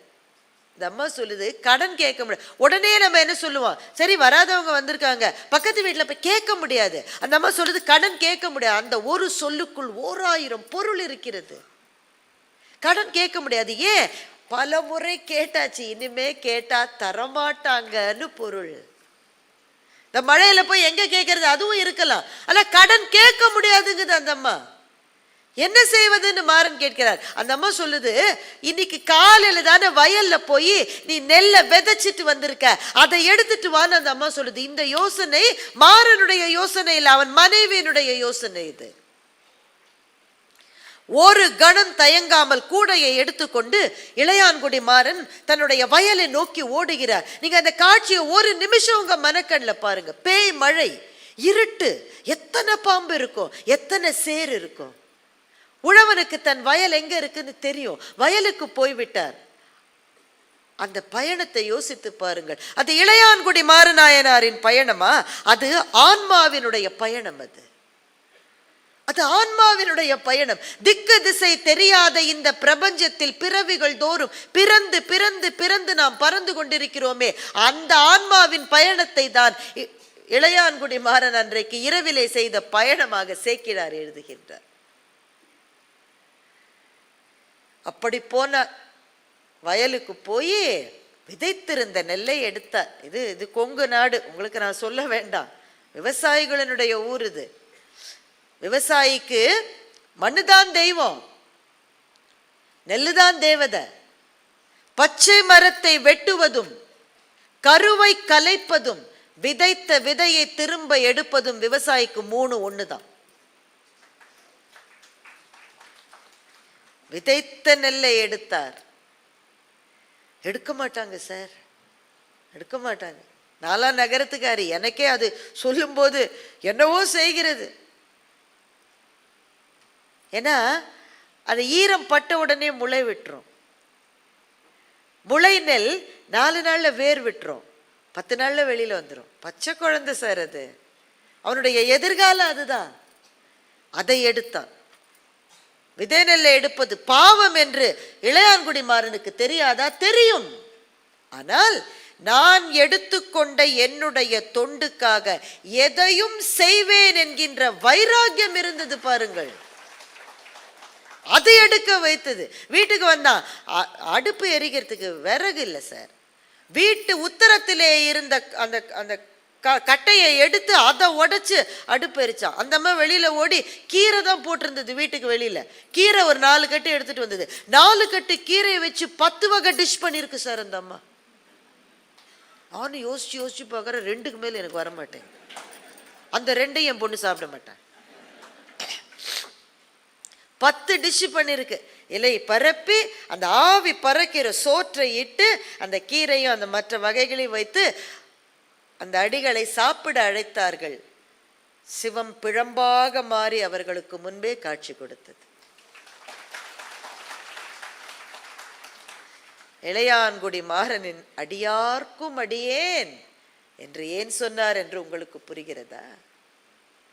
வைராகியம், ஒரு கொள்கைன்னு வந்துட்டா நம்ம ஒரு வாக்கிங்க கூட ஒழுங்கா போக மாட்டேங்கிறோமே. எத்தனை காரணம் கண்டுபிடிக்கிற நாளைக்கு வாக்கிங் போகாம இருக்கிறது. வேற யாருக்காக, நமக்காக மாத்திரமே செய்கிற ஒன்று. ஆனால் ஒன்றை தள்ளி போட வேண்டும், தவிர்க்க வேண்டும் என்றால் காரணங்கள் எப்படி முண்டி வந்து நிற்கிறது பார்த்தீர்களா? நம் முன்னால் அவருக்கு காரணங்கள் இல்லையா? அந்த காரணங்களிலே நியாயம் இல்லையா? காரணங்கள் அல்ல, மனதிலே இருக்கிற வைராக்கியம் பெரியது. ஏனென்றால் சோறு போடுவது என்பது அங்கே தொண்டு, அதற்கு பின்னாடி இருப்பது சிவனிடம் வைத்த பக்தி. இந்த தொண்டை நான் செய்யவில்லை என்றால் அந்த பக்தி பழுதுபடும். அதனால் அதை செய்தார். எதற்கு செஞ்சாங்க? 2வது விஷயத்துக்கு வருவோம். எதுக்காக செஞ்சாங்க? என்ன, அவங்களுக்கெல்லாம் முக்தி வேணும். அதனால உங்களுக்கு ஒண்ணு தெரியுமா? இங்க இருக்கிற கதைகள்ல கிட்டத்தட்ட எந்த கதையிலுமே இவர்கள் சிவபெருமானை தேடி போகவில்லை, சிவபெருமான் தான் இவர்களை தேடி வந்தார். ஏதாவது ஒரு கதை அங்கங்க இருக்கலாம். அல்ல 99 விழுக்காடு கதையை பார்த்தா அதுவும் பெரிய ராஜாவா வரக்கூடாது. பெரிய பழக்கம், எப்பவும் ஏழையா கிழவராதான் வருவார். எந்த கதையிலையும் பாருங்க அப்படித்தான் வருவார். அப்படித்தான் வருவார். வந்தவரிடம் சிவனை இவர்கள் பார்த்தார்கள். அது சிவன் தெரியாது, ஆனால் யார் வந்தாலும் அவர்களிடம் இவர்கள் சிவனை தான் பார்த்தார்கள். இரண்டாவது வாங்க, அந்த நெஞ்சத்துக்குள்ளே இருக்கிற பேரன்பு. பேரன்பு. கண்ணப்பன் மலை ஏறியதை பற்றி சேக்கிழார் எழுதுகின்றார். வேகமா சொல்லிட்டு போறேன், ஏன்னா அது தெரிஞ்ச கதை, அதை நான் விளக்கமா சொல்ல வேண்டிய அவசியம் இல்லை. கண்ணப்பனை போன்ற ஒரு பக்தனை சைவம் மாத்திரமல்ல, இந்த உலகத்திலே இருக்கிற எந்த மதமும் கண்டிருக்க முடியாது. நாளாரில் கண்ணிடந்து அப்ப வல்லே நல்லேன் என்று பட்டினத்தடிகள் கதறினாரே, தான் கண்ணப்பன். கண்ணப்பனும் ரெண்டு ஃப்ரெண்ட்ஸு, ஒருத்தன் பேர் நாடன், ஒருத்தன் பேர் காடன், 3 பேருமா சேர்ந்து அந்த பன்றியை அடிச்சுட்டாங்க. அந்த கதையெல்லாம் உங்களுக்கு தெரியும். பன்றியை அடித்து அதை பதப்படுத்தி இங்கே வைக்கிறதுக்காக ரெடி பண்ணிட்டு இருக்காங்க. அந்த ஒரு ஃப்ரெண்ட், அவன் பேர் நாடன், அவன் சொல்கிறான் மேலே குடுமி தேவர் இருக்காரு, போய் பார்த்துட்டு வரலாமா. அந்த மலை அவனை இழுக்குது. கண்ணப்பனை எப்படி இழுத்துது? அது போன பிறப்பிலிருந்து வந்த ஏதோ ஒரு தொடர்ச்சி அவனை இழுத்தது. எத்தனையோ பேருக்கு கிடைக்காதது கண்ணப்பனுக்கு கிடைத்தது. ஏன்? ஓடி ஓடி ஓடி ஓடி உட்கலந்த சோதியை நாடி நாடி நாடி நாடி நாட்களும் கடந்து போய் வாடி வாடி வாடி வாடி மாண்டு போன மாந்தர்கள் கோடி கோடி கோடி கோடி எண்ணிறந்த கோடியே என்று சிவவாக்கியர் சொல்லலையா? அந்த கோடிகளில் நாமும் ஒருவர். வாடி வாடி வாடி வாடி மாண்டு போன மாந்தர்கள் நாம. ஆனால் நமக்கு கிடைக்காதது கண்ணப்பனுக்கு கிடைத்தது. என்னிலே இருந்த ஒன்றை நான் அறிந்த பின்னர் என்னிலே இருந்த ஒன்றை யாவர் காண வல்லரோ என்று சிவவாக்கியர் கேட்டார் அல்லவா? கண்ணப்பனுக்குள்ளே இருந்த சிவத்தை கண்ணப்பன் கண்டார். அப்படி காணும்படி சிவம் அவனை வழி செலுத்தியது. அந்த மலையின் மீது போக வேண்டும் என்று கண்ணப்பனை அதை ஈர்க்கிறது. அது மேலே போனதை பற்றி சேக்கிழார் எழுதுறார், வேகமாக சொல்லுறத. நாணனும் அன்பும் முன்பு நளிர்வரை ஏற தாமும். இந்த ஒரு லைனே நான் நினைத்து நினைத்து என்னால் பேச முடியும். சரி, யார் போகிறாங்க? அந்த காட்சியை சொல்லுங்க. அப்படியே நாடன் போகிறான், இவர் பின்னாடி போகிறார். அப்போ எவ்வளோ பேர் போகிறாங்க மொத்தம்? 2 பேர் தானே. சேக்கிழார் எழுதுறாரு, நாணனும் அன்பும் முன்பு, நளிர்வரைனா மலை, நளிர்வரை ஏற தாமும் பின்னாடி போனார். அப்போ நாணன் தானே ஒருத்தன் தானே போனான். 2வதா ஒருத்தர் போகிறது சேக்கிழார் கண்ணுக்கு தெரியுது. அது யாருன்னா, கண்ணப்பனுடைய நெஞ்சத்துக்குள்ளே இருந்த அன்பு அவனுக்கு முன்னாடி போகுதான். நாணனும் அன்பும் முன்பு நளிர்வர ஏற தாமும் பேணு தத்துவங்கள் என்னும் பெருகு சோபானம் ஏறி என்று சேக்கிழார் எழுதிவிட்டார். கண்ணப்பன் ஏறி போனான். எதன் மீது ஏறி போனான்? அந்த மலையிலே இருந்த பாறைகள் மீதா? சேக்கிழார் சொன்னார் இல்லைன்றாரு. பேணு தத்துவங்கள் என்னும் பெருகு சோபானம் ஏறி, தத்துவங்கள் மீது ஏறி போனான் கண்ணப்பன். ஏன்னா அவனுக்கு தத்துவம் தேவையில்லை. தத்துவாதீனமான கடவுளை அறிந்து கொள்ள தத்துவங்களை தாண்டி போக வேண்டும் என்று நிரூபித்த கதை கண்ணப்பனுடைய கதை. அவனுக்கு எதுவும் தெரியாது. எப்படி பூஜை செய்யணும்னு அவனுக்கு தெரியாது. வேலை போனா குடும்பத்தேவரை பார்த்தா அந்த அன்பு அவனால தாங்க முடியல. அவன் எப்படி பூஜை செய்தான்னு சேக்கிழார் எழுதுறாரு சார். அவர் எழுதின கதையில அவர் கொஞ்சம் மாத்திருக்கலாம். அவருக்கு அந்த சலுகை உண்டு தானே. சிவகோச்சாரியாரனுடைய கணவர் சிவபெருமான் போய் அவனுடைய அறிவு எல்லாம் என்னை அறிந்த அறிவுன்னு சொல்றார். ஏன்னா அவர் காலையில பூஜை பண்றாரு, இவன் சாயங்காலம் பூஜை பண்றான். அவர் காலையில கொண்டு அவர் என்ன வைப்பாரு? சோறு பொங்கல் ஏதாவது வச்சிருப்பாரு. இவன் சாயங்காலம் கொண்டு பன்றி இறைச்சியை வைக்கிறான். அதுவும் எப்படி வைக்கிறான்? நல்லா சாப்பிட்டு பார்த்து, நல்லா வெந்த போர்ஷனாக சாப்பிட்டு பார்த்துட்டு அதை ஒரு தொன்னையில் வச்சிருக்கான். இந்த பூவை வைக்கிறான். பூ வைக்க இடம் இல்லை அவனுக்கு, கையில் அந்த குடலையெல்லாம் இல்லை. பூவை எடுத்து தலையில் சொருகி வைக்கிறான். அப்புறமா தண்ணி விட்டு அபிஷேகம் பண்ணோம். தண்ணியை வைக்கிறதுக்கு பாத்திரம் இல்லை, குடம் இல்லை. தண்ணியை வாயில் வச்சுக்கிறான். ஒரு கையில் வில்லு அம்பு வச்சிருக்கான், ஒரு கையில் பன்றி இறைச்சி வச்சிருக்கான், கூந்தல்ல மலர்களை வச்சிருக்கான், வாயில தண்ணீர் வச்சிருக்கான். அங்கே போய் பார்த்தா ஏற்கனவே இவர் பூவெல்லாம் போட்டிருக்காரு. அதெல்லாம் எடுக்கணும் இல்லை. எப்படி எடுக்கிறது? 2 கையிலையும் பொருள் இருக்கு. செருப்பு காலால் பூவெல்லாம் தள்ளி போட்டான்னு சேக்கிழார் எழுதுற. செருப்பு காலால் பூவெல்லாம் எடுத்துட்டு தண்ணியை கொட்டி, அது உமிழ்ந்துன்னு சொல்லணுமா? அப்படி உமிழ்ந்தது கூட சிவனுக்கு ஆனந்த அபிஷேகமாக இருந்திருக்கும். உமிழ்ந்தான், பூவெல்லாம் போட்டான், பன்றி இறைச்சிய நைவேத்தியம் பண்ணான்னு சேர்க்கிறார். என்ன துணிச்சல் அவருக்கு, என்ன துணிச்சல்! பன்றி இறைச்சியை நைவேத்தியம் பண்ணினான்.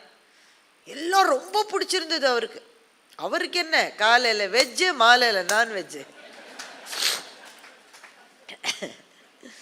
அப்போ கண்ணப்பனுடைய கனவுல போய், அப்பா அந்த அவர் ரொம்ப அழறாருப்பா, அவர் செய்யதெல்லாம் நீ மாத்துறன்னு சொல்லி, இப்படி செய்யக்கூடாதுப்பா, இது செய்யறதுக்கு இன்னொரு முறை அப்படித்தானே சொல்லியிருக்கணும்.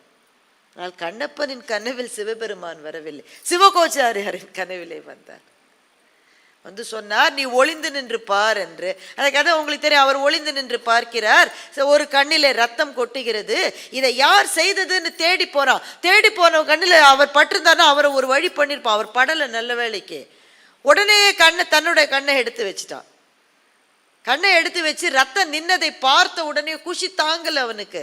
நின்ற செங்குருதி கண்டார், நிலத்தினில் ஏற பாய்ந்தார், குன்றன வளர்ந்த தோள்கள் கொட்டினார், கூத்துமாடி நன்று நான் செய்த இந்த மதி அப்படின்னு உருண்டாராம். இவ்வளவும் எப்ப நடக்குது தெரியுமா சார்?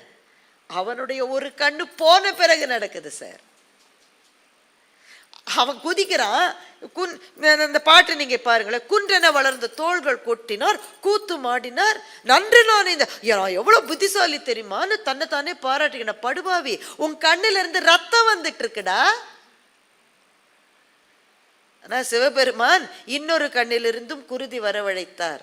கலங்கலிய நம்ம ஆளு ஒரு செகண்ட் பயப்படலையே, எனக்கு தான் மருந்து ஏற்கனவே இருக்கே அப்படின்றான். இன்னொரு கண்ணையை எடுக்க போனா, அப்பதான் மூளை வேலை செஞ்சது. இந்த கண்ணையை எடுத்துட்டா எங்க வைக்கிறதுன்னு எனக்கு கண்ணு தெரியாதுன்னு சொல்லி காலை எடுத்து, செருப்பு காலை எடுத்து சிவத்தின் கண் இருந்த இடத்திலே வைத்தான். கண்ணுதல் கண்ணில் இடந்தப்பி காணு நேர்பாடு எண்ணுவார் தம்பிரான் தன் திருக்கண்ணில் இடக்கால் ஊன்றி உன்னிறை விருப்பினோடும் ஒரு தனி பகழி கொண்டு தின்னனார் கண்ணில் ஊன்ற தரித்திலர் தேவதேவர்னு எழுதினார் சேக்கிழார். யாருக்கு பொறுக்கலையா? சிவபெருமானுக்கு பொறுக்கலையா. அவனுக்கு கை நடுங்கல, அவனுடைய கை ஐயோ என் கண்ணை 2 கண்ணும் போக போகுது என்ற எண்ணமே அவனுக்கு இல்லை. அவனுடைய கையில் ஒரு நடுக்கம் இல்லை. யாருடைய கை நடுங்கியது தெரியுமா? சிவபெருமானுடைய கை நடுங்கியது.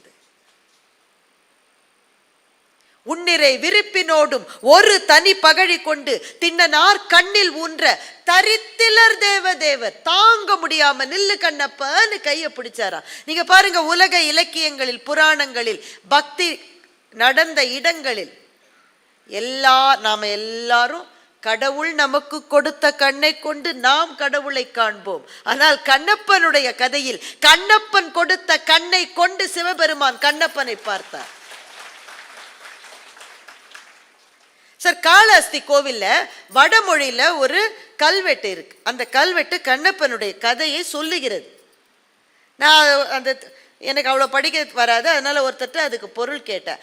அந்த குறிப்பில் இருக்கு, வெளிப்பட்ட கை சிவபெருமானுடைய இடக்கை என்று அந்த குறிப்பில் இருக்கிறது. அந்த குறிப்பில் இருக்கு. மார்க்கண்டேயன் அவனுக்காக யமனை எட்டி உதைத்த கால் இடக்கால். கண்ணப்பனுக்காக வெளிப்பட்டு அவனுடைய கையை பிடித்த கை இடக்கை. ஏன் தெரியுமா? இடது பக்கம்தான் சார் பராசக்தியினுடைய இடம். இப்போ கண்ணப்பனை போல அத்தனை அடியார்களுக்கும் பொதுவாக இருந்தது ஒன்று, அந்த பிரேமை, நெஞ்சத்துக்குள்ளே இருக்கின்ற அந்த அன்பு. எனக்கென்று எதுவுமே இல்லை என்று நம்புவதுதான் அன்பு. இப்ப நான் அந்த கேள்விக்கு வரேன். கொஞ்சம் கூட இதுல நம்பிக்கை இல்லாத சில பேர் கேட்கலாம், பிள்ளையை அறிந்து கொடுக்க முடியுமா? மனைவி அடியாருக்கு கொடுக்க முடியுமா? நீ உங்க அப்பாவினுடைய காலை வெட்ட முடியுமா? இது எல்லாமே அஃபென்ஸ் இல்லையான? எல்லாம் அஃபென்ஸ் தான். ஆனால் எனக்கென்றும் என்னுடையதென்றும் எதுவுமே இல்லை என்று நினைக்கின்ற ஒரு நெஞ்சம் தனக்கென்று எதையும் வைத்துக் கொள்ளாமல் கொடுக்கிறதே, அதுதான் இந்த பட்டியலிலே இருந்த அத்தனை பேருக்கும் பொதுவானது என்று சேக்கிழார் கண்டுபிடித்தார். நான் ஒரு ஸ்டெப்பு முன்னாடி போறேன். இளையான்குடி மாறனுடைய கதையில இங்கிருந்து நீங்க வீட்டுக்கு எடுத்துட்டு போக வேண்டிய விஷயம் ஒண்ணு இருக்குன்னு நான் சொன்னேன். அதை இப்ப சொன்னாதான் பொருத்தமா இருக்கும் சார். சில சமயங்களில் கணவனோ மனைவியோ ஒரு தொண்டை செய்கிற போது தவறாக சொல்லியிருந்தா மன்னிச்சுக்குங்க. நான் முத்தையா சொன்னது மாதிரி அவ்வளோ ஒன்றும் பழுத்த பேச்சாளர் இல்லை என்று நீங்கள் கொள்ளலாம். தவறாக சொல்லியிருந்தா மன்னிச்சுக்குங்க. கணவனோ மனைவியோ தொண்டு செய்கிற அந்த முகூர்த்தம் அவங்களுக்கு தான் சரி இருக்கும். செய்யணும்னு தோணணும் இல்லை அவங்களுக்கு தோணும். பல சமயங்களில் அதை முழுமையாக செய்ய முடியாமல் இருப்பதற்கு அவர்களுடைய வாழ்க்கை துணைவி அல்லது துணைவர்களே காரணமாக அமைந்து விடுகிறார்கள். வருத்தத்துக்குரிய ஒரு விஷயம். ஆனால் பல இடங்களில் நடப்பது இதுதான். நீங்க போய் தான் விடியணுமாக்கும். ஊர்ல எத்தனை பேர் இருக்காங்க? ஏன் அவங்க செய்யக்கூடாதா? ஏன் அவங்க தம்பி செய்யக்கூடாதா? ஏன் உங்க அண்ணன் செய்யக்கூடாதா? நீங்க தான் செய்யணுமா? நீங்க தான் போய் நிக்கணுமா? ஒரு சண்டே கிடையாது, ஒரு சாட்டர்டே கிடையாது, ஒரு நியூ இயர் கிடையாது, ஒன்றும் கிடையாது. எல்லா நாளும் போய் எவ்வளவு வீட்டில் இந்த டயலாக் இருக்குன்னு உங்களுக்கு தெரியுமா? அதே மாதிரி மனைவி செய்தாலும் செய்யவே அனுமதி கிடைக்காது. ஆனால் ஒன்று இங்கிருந்து நாம் எடுத்துக்கொண்டு போக வேண்டியது, ஒரு தொண்டு எப்போது முழுமை பெறுகிறது என்றால் இல்லறத்திலே இருக்கிற கணவனும் மனைவியும் ஒரே வித ஈடுபாட்டோடு அதிலே ஈடுபடுகிற போதுதான் அது முழுமை எடுக்கும். உங்களுக்கு ஈடுபாடு இல்லாம கூட இருக்கலாம், ஆனா உங்களுடைய கணவரோ அல்லது உங்களுடைய மனைவியோ அதை செய்யறாங்களா? செய்வதற்கான அந்த ஆத்ம சக்தியை அவர்களுக்கு மேலிருந்து யாரோ கொடுக்கிறார்களா? கூட போயாவது கொஞ்சம் நில்லுங்க. இன்னைக்கு நான் பார்த்துக்கிறேம்மா வீட்டில், நீ போ, முக்கியமான வேலை உனக்கு அப்படின்ற ஒரு வார்த்தை சொல்லுங்களேன். அந்த உறவு எப்படி பலப்படுகிறதுன்னு பார்க்க உங்களுக்கே ஆச்சரியமா இருக்கும். காசெல்லாம் அங்கே போய் கொட்டணுமா அப்படின்னு கேட்காம உங்களுக்கு அது மகிழ்ச்சின்னா நீங்கள் செய்யுங்க. நான் எப்பவும் சப்போர்ட் பண்ணுறேன். இளையான்குடி மாறனுடைய மனைவியின் பேர் கூட நமக்கு தெரியலன்னு சொன்னோமே, ஆனால் நான் இப்போது சொல்லுகிறேன், மாறனை விட அவனுடைய மனைவிக்கு தான் உறுதி அதிகம்னு நான் சொல்கிறேன். அவளுடைய பேர் தெரியாவிட்டால் என்ன, சைவம் அவளை போன்றவர்களை நம்பித்தான் இன்னமும் இந்த பூமியிலே இருக்கிறது என்று நான் சொல்லுகிறேன். அப்ப இளையான்குடி மாறனை போல வைராகியம், கண்ணப்பனை போல அன்பு. சரி, இவங்களுக்கு என்னதான் சார் வேணும்? இவங்க எவ்வளவு பேர் தெரியுமா? மொத்தம் அவருடைய பட்டியலில் இருந்தது 60 தனியடியார்கள். யாரோட பட்டியல்ல? சுந்தரமூர்த்தி சுவாமிகளினுடைய பட்டியலில் இருந்தது 60 தனியடியார்கள். சேக்கிழார் 3 பேரை சேர்த்தாரு. ஐயோ, இவ்வளோ கஷ்டப்பட்டு பட்டியலை கொடுத்த சுந்தரமூர்த்தி சுவாமிகளை சேர்க்கணும்ல. அது 61, அவருடைய அப்பா 62, அவங்க அம்மா 63, அப்படிதான் 63 தனியடியார்கள். 9 தொகையடியார்கள். தொகையடியார்கள் ரொம்ப முக்கியம். சேக்கிழார் தான் அதை செய்ய முடியும். தொகையடியான குரூப் ஆஃப் பீப்புள், அதாவது தனித்தனியா இல்லாம ஒரு குழுவாக இணைந்து பணி செய்கிறவர்கள். இப்ப பிரம்மகுமாரிகள் மாதிரி ஒரு அமைப்பு, அதுல இருக்கிற அத்தனை பேரும் ஒரு பணியில் ஒரு பர்பஸுக்காக ஒன்றிணைந்தவர்கள் இல்லையா? சேக்கிழார் அதில் சொல்ற அப்பாலும் அடி சேர்ந்தார். எந்தெந்த நாட்டுல சார் நம்ம சொல்றோம் தென்னாடுடைய சிவனே போற்றி, அடுத்த லைன் இல்ல, எந்நாட்டவர்க்கும். அது எப்படி எந்நாட்டவருக்கும்? இவர் எப்படி சார் இறைவன்? அந்த நாட்டில் வேறு மதம் இருக்காதா? வேறு மார்க்கம் இருக்காதா? வேறு வழிபடு முறை இருக்காதா? எப்படி இவர் இறைவன்? என்னவென்றால் எந்த நாட்டில், எந்த மதத்தில், எந்த விதத்தில் யாரை வழிபட்டாலும் நீங்கள் சிவனைத்தான் வழிபடுகிறீர்கள் என்று அதற்கு பொருள். சைவம் என்பது பிரித்து பிரித்து தள்ளி உடைத்து தூக்கி போடுவது அல்ல. இந்து மதம் என்பது பிரித்து பிரித்து பிரித்து விலக்கி வைப்பதல்ல, அனைத்தையும் தனக்குள்ளே அணைத்துக் கொள்ளுவதுதான் இந்து மதம், அதுதான் சைவம். அதனால்தான் சேக்கிழார் சொல்லிட்டாரு, அப்பாலும் அடி சேர்ந்தார். அவங்களும் தொண்டர்கள் தாண்டா, அப்பால் அடி சேர்ந்தார். எந்த மதம் யாருக்கு தெரியும்? கவலை இல்லை. அப்படி மொத்தம் 72 சிகரங்களை கொண்ட மலைதான் பெரிய புராணம். 63 தனியடியார்களும் 9 தொகையடியார்களும் கொண்ட உன்னதமான மலை சிகரங்களை கொண்டது. என்னதான் வேணும் இந்த அடியார்களுக்கு? என்ன வேணும்? முக்தி கேட்டிருப்பாங்க, கேட்கலையே, ஒருத்தர் கூட கேட்கலையே. காரைக்கால் அம்மையார் கேட்கிறாங்க, இரவா அன்பு வேண்டி பின்பும் வேண்டுகிறார், பிறவாமை வேண்டும் கேட்கிறாங்க. பிறவாமை கொடுன்னு. ஆனா அடுத்த நிலையிலே சொல்றா, மீண்டும் பிறப்பு உண்டேல் என்றும் உன்னை மறவாமை வேண்டும். இப்ப பிறவாமை பெருசு இல்ல, உன்னை என்றும் மறவாமை தான் பெருசு.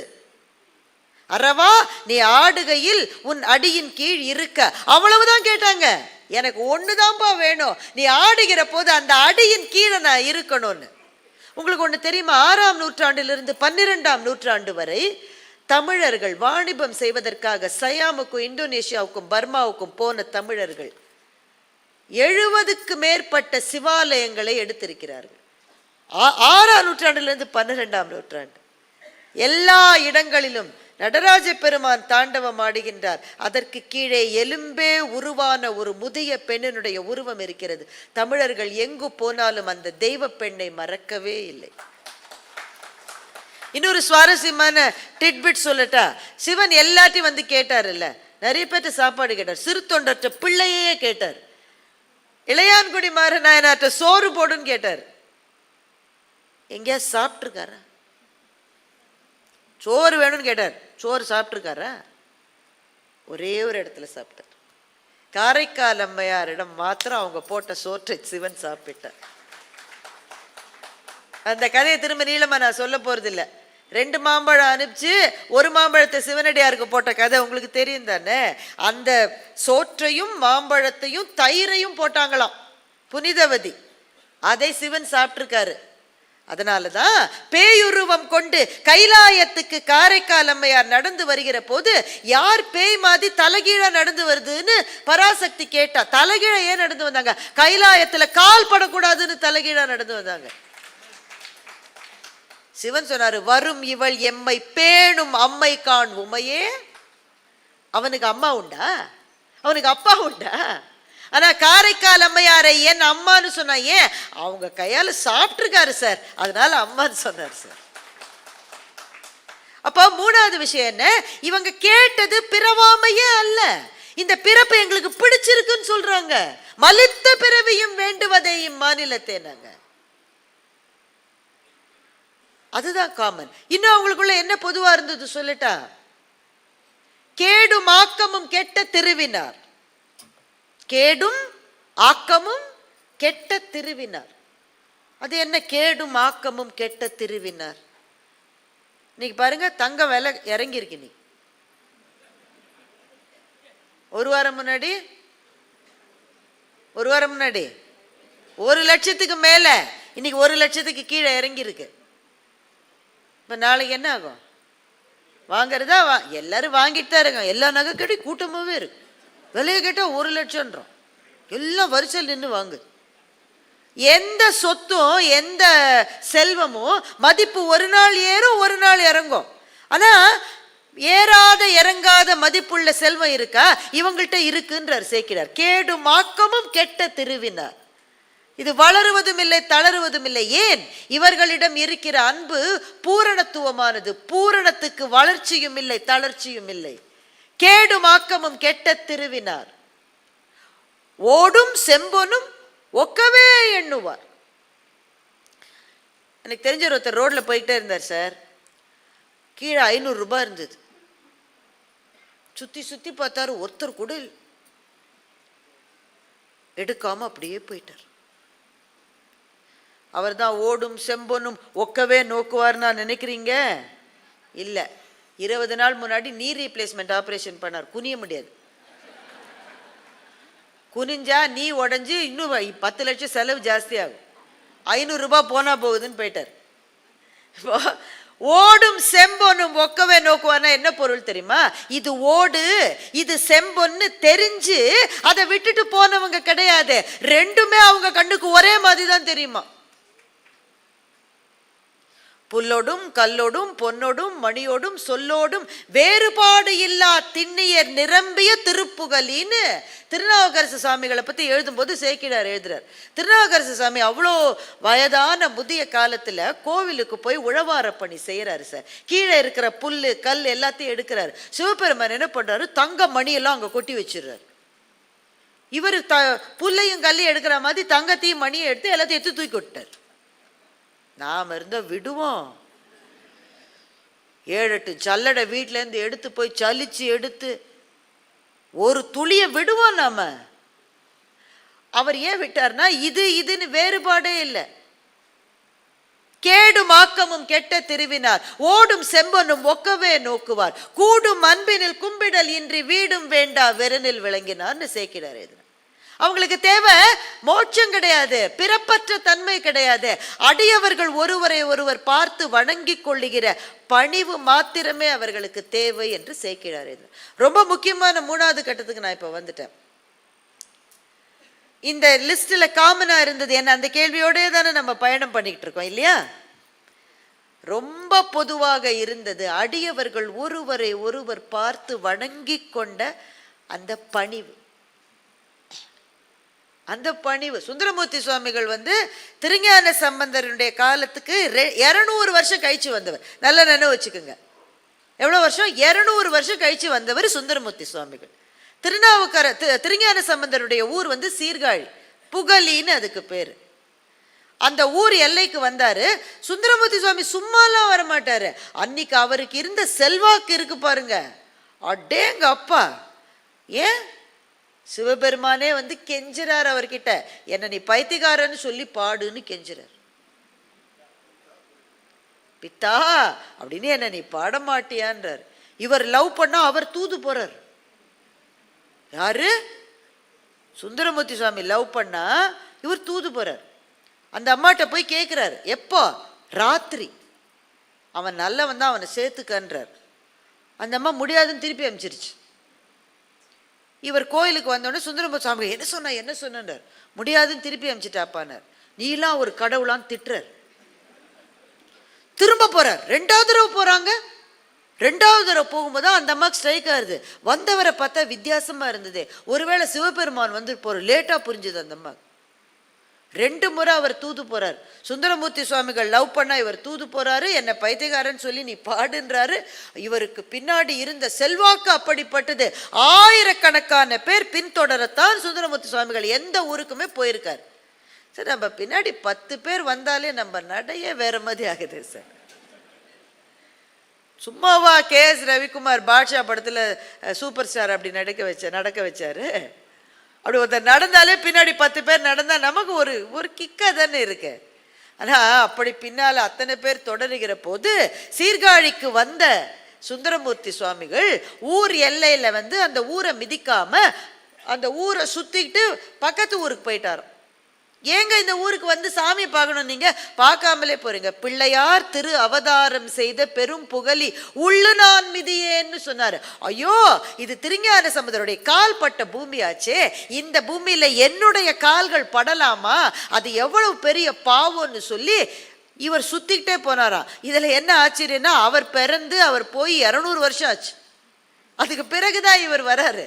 தனக்கு 200 ஆண்டுகள் முன்பு வாழ்ந்த ஒரு அடியாருடைய ஊரை தொடக்கூட கூசிய அடிகள் இந்த அடியார்களுக்கு இருந்தது என்றால், இன்னொரு ஊருக்கு போறார். அந்த ஊருக்கு போனா ஒரு கிழவர் போய் தூங்குறார். ஒரு கிழவர் அவர் காலில் மிதிக்கிறார்.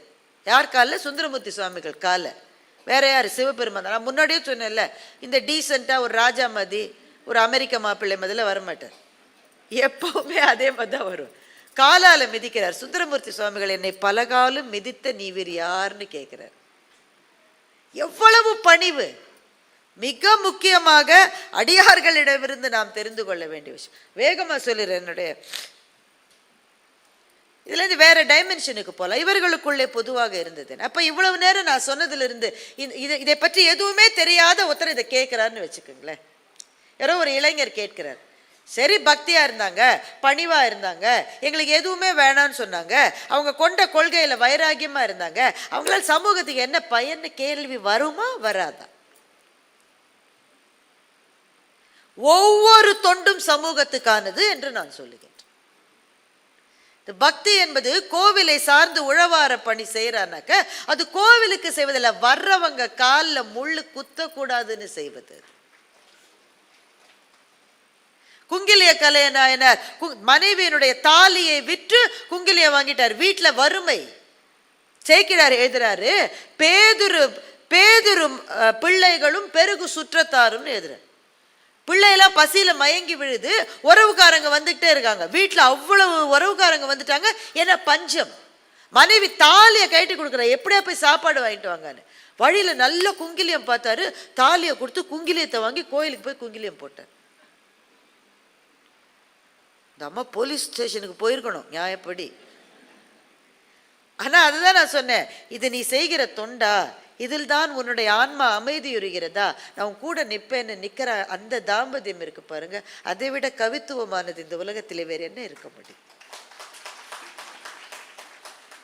என்னால புரிஞ்சுக்க முடியல, எனக்கு அவ்வளவு பக்தி இல்லை, அப்படி கூட இருக்கலாம். ஆனா உனக்கு அது முக்கியம்னா எனக்கும் அது முக்கியம் என்பதை எடுப்பது தானே அந்த உறவினுடைய பலம், அதுதானே. அப்போ இதனால சமூகத்துக்கு என்ன பயன்? தண்டியடிகளினுடைய கதையை சொல்றேன், மிக விரைவாக சொல்ல போறேன். இதை தண்டியடிகள் இந்த 63 பேர்ல ஒருத்தர், பிறந்ததிலிருந்தே பார்வை இல்லாதவர் தண்டியடிகள். பிறந்ததிலிருந்தே பார்வை கிடையாது. திருவாரூர்ல இருக்காரு. திருவாரூர்ல அப்ப ஆண்ட மன்னன் கிட்டத்தட்ட டம்மி, அவனுக்கு சரியா பவசே எதுவும் இல்லை. அப்போது அங்கு இருந்த சில சமணர்கள் ஆதிக்கம் பெற்று சமணம் சொல்லுகின்ற அன்பை அவர்கள் போதிக்கவில்லை. அவர்கள் அந்த ஊரையை கைப்பற்றி கொண்டார்கள். மிக முக்கியமாக கமலாலயத்தை ஆக்கிரமித்தார்கள். சமீபத்தில் நடந்த மாதிரி தோணுது நமக்கு. எத்தனை ஆறுகள், எத்தனை ஏரிகள், எத்தனை குளங்கள். உங்கள் இளமையிலே நீங்கள் பார்த்த ஏரிகளும் கண்மாய்களும் எங்கே நண்பர்களே? பார்த்தீங்களா இல்லையா? நீங்க, நான் சென்னையில இருந்து வரேன், எங்க ஊர்ல இருக்கிறது ஒரே ஆறு, அது என்னைக்குமே அப்படியே தான் இருக்கு. நீங்க எல்லாரும் கொங்கு நாட்டை பெரும்பாலும் சேர்ந்தவர்கள், எத்தனை கண்மாய்களை பார்த்திருக்கிறீர்கள், எத்தனை ஏரிகளை பார்த்திருக்கிறீர்கள். குதித்து நீந்திய ஏரிகள் எங்கே? அப்ப நீர்நிலையில் ஆக்கிரமிப்பு என்பது சமூகத்துக்கு எதிராக இழைக்கப்படுகிற குற்றம். அதை அவர்கள் செய்தார்கள். தண்டியடிகளுக்கு கண்ணு தெரியாது, பிறப்பிலிருந்தே கண்ணு தெரியாது. கமலாலயத்துக்குள்ள இறங்கினாரு, ஒரே சேரா இருந்தது. என்னங்க ஒரே சேரா இருக்குன்னு, எல்லாரும் அந்த படித்துறையெல்லாம் இடிச்சு ஆக்கிரமிச்சு அங்க எல்லாத்தையும் கட்டிக்கிட்டாங்க. இந்த குளத்துல ரொம்ப சேறு சேர்ந்து போச்சு. உடனே என்னால என்ன செய்ய முடியுங்க, எனக்கே பார்வை இல்லை, எனக்கே 2 பேர் உதவி, அப்படிதான் நாங்க சொல்லணும். தண்டியடிகள் என்ன செஞ்சாருன்னா, ஒரு கூடையை சுமந்துக்கிட்டு வந்தார், ஒரு கயிறை எங்கிருந்தோ போய் கேட்டு வாங்கிட்டு வந்தார். அந்த கயிறை எடுத்து கமலாலயம் பார்த்துருக்கீங்களா? அது அது குளம்லாம் கிடையாது, அது கடல், அது சமுத்திரம் மாதிரி இருக்கும். அது முழுக்க சேரா இருக்கு, தண்ணி இல்லை. ஊர் மக்கள் எப்படி வாழ முடியும்? Absolute misuse of water resources. இவர் உடனே உள்ள போனாரு. அங்க தன்னுடைய தான் வச்சிருந்த அந்த கம்பு இல்லை, அதையே அங்க அங்க அங்க போட்டார். அதை அங்க கீழே நட்டுட்டு அதுல கயித்தை கட்டி கயித்தை பிடிச்சிக்கிட்டே வெளியில வந்து, வெளியில மாடு கட்டுற முளை இருந்தது, அதுல அந்த கயிறை இது பண்ணார். கயித்தை பிடிச்சிக்கிட்டே உள்ள போய் கூடையில சேர்த்து அள்ளி வெளியில கொண்டு வந்து கொட்டினார். திரும்ப கயிற்று பிடிச்சிக்கிட்டே உள்ள போய் சேர்த்த. எவ்வளவு நாள் செஞ்சார் தெரியுமா? எவ்வளவு நடந்தார் தெரியுமா? 1000 முறை நடந்தார் என்று சேக்கிழார் எழுதுகிறார். தனி ஒரு மனிதனாக. இதெல்லாம் பெரியவங்க செய்ய வேண்டிய வேலைப்பா, பணக்காரங்க செய்யணும் என அப்படி நினைக்கல நான். இது இங்கதான் முக்கியமான இந்த 63 பேருக்குமான அந்த லிஸ்ட்ல இருக்கிற அந்த பொதுத்தன்மையை சொல்லும் போது நான் இதை இங்கே சொல்ல விரும்புகிறேன். என்னால மாத்திர என்ன முடியும் என்று நினைத்தவர்கள் இவர்களில் ஒருவர் கூட இல்லை. என்னால் என்ன இயலுமோ அதை இறுதி வரை செய்வேன் என்றதுதான் இவர்களிடமிருந்து நாம் படிக்க வேண்டிய பாடம். இப்ப நான் என்னையும் சேர்த்து எனக்குமே நான் கேட்டுக்கிறேன், இங்க இருக்கிற உங்களையும் கேட்கிறேன், நம்மால் என்னென்ன செய்ய முடியும் நம்மை சார்ந்த சமூகத்துக்கு? எனக்கு பதில் சொல்ல வேணாம், அவங்களுக்கு ஒரு பதில் இருக்கா இல்லையா? ஏதோ ஒண்ணு முடியும் இல்ல, ஏதோ ஒண்ணு. ஒரு கோவிலுக்கு போய், கோவிலுக்கு கூட வேணாம், உங்க பகுதியில் இருக்கிற ஒரு நீர்நிலைக்கு, பசித்த ஒரு வயிறுக்கு, அல்லது அறிவு தாகம் எடுத்த ஏதோ ஒரு பிள்ளைக்கு ஏதோ ஒன்றை செய்ய முடியுமா முடியாதா? அதை ஒரு நாள் செஞ்சுட்டு சார். நிறைய இன்ஸ்டாகிராம் இன்ஃப்ளூயன்சஸ் யாருக்கும் சாப்பாடு தரான், பின்னாடியே 3 கேமரா வச்சிருக்கா சார். எனக்கு புரியல. எனக்கு சாப்பாடு போடுறது முக்கியமா, போட்டோ எடுத்து இன்ஸ்டால போடுறது முக்கியமா?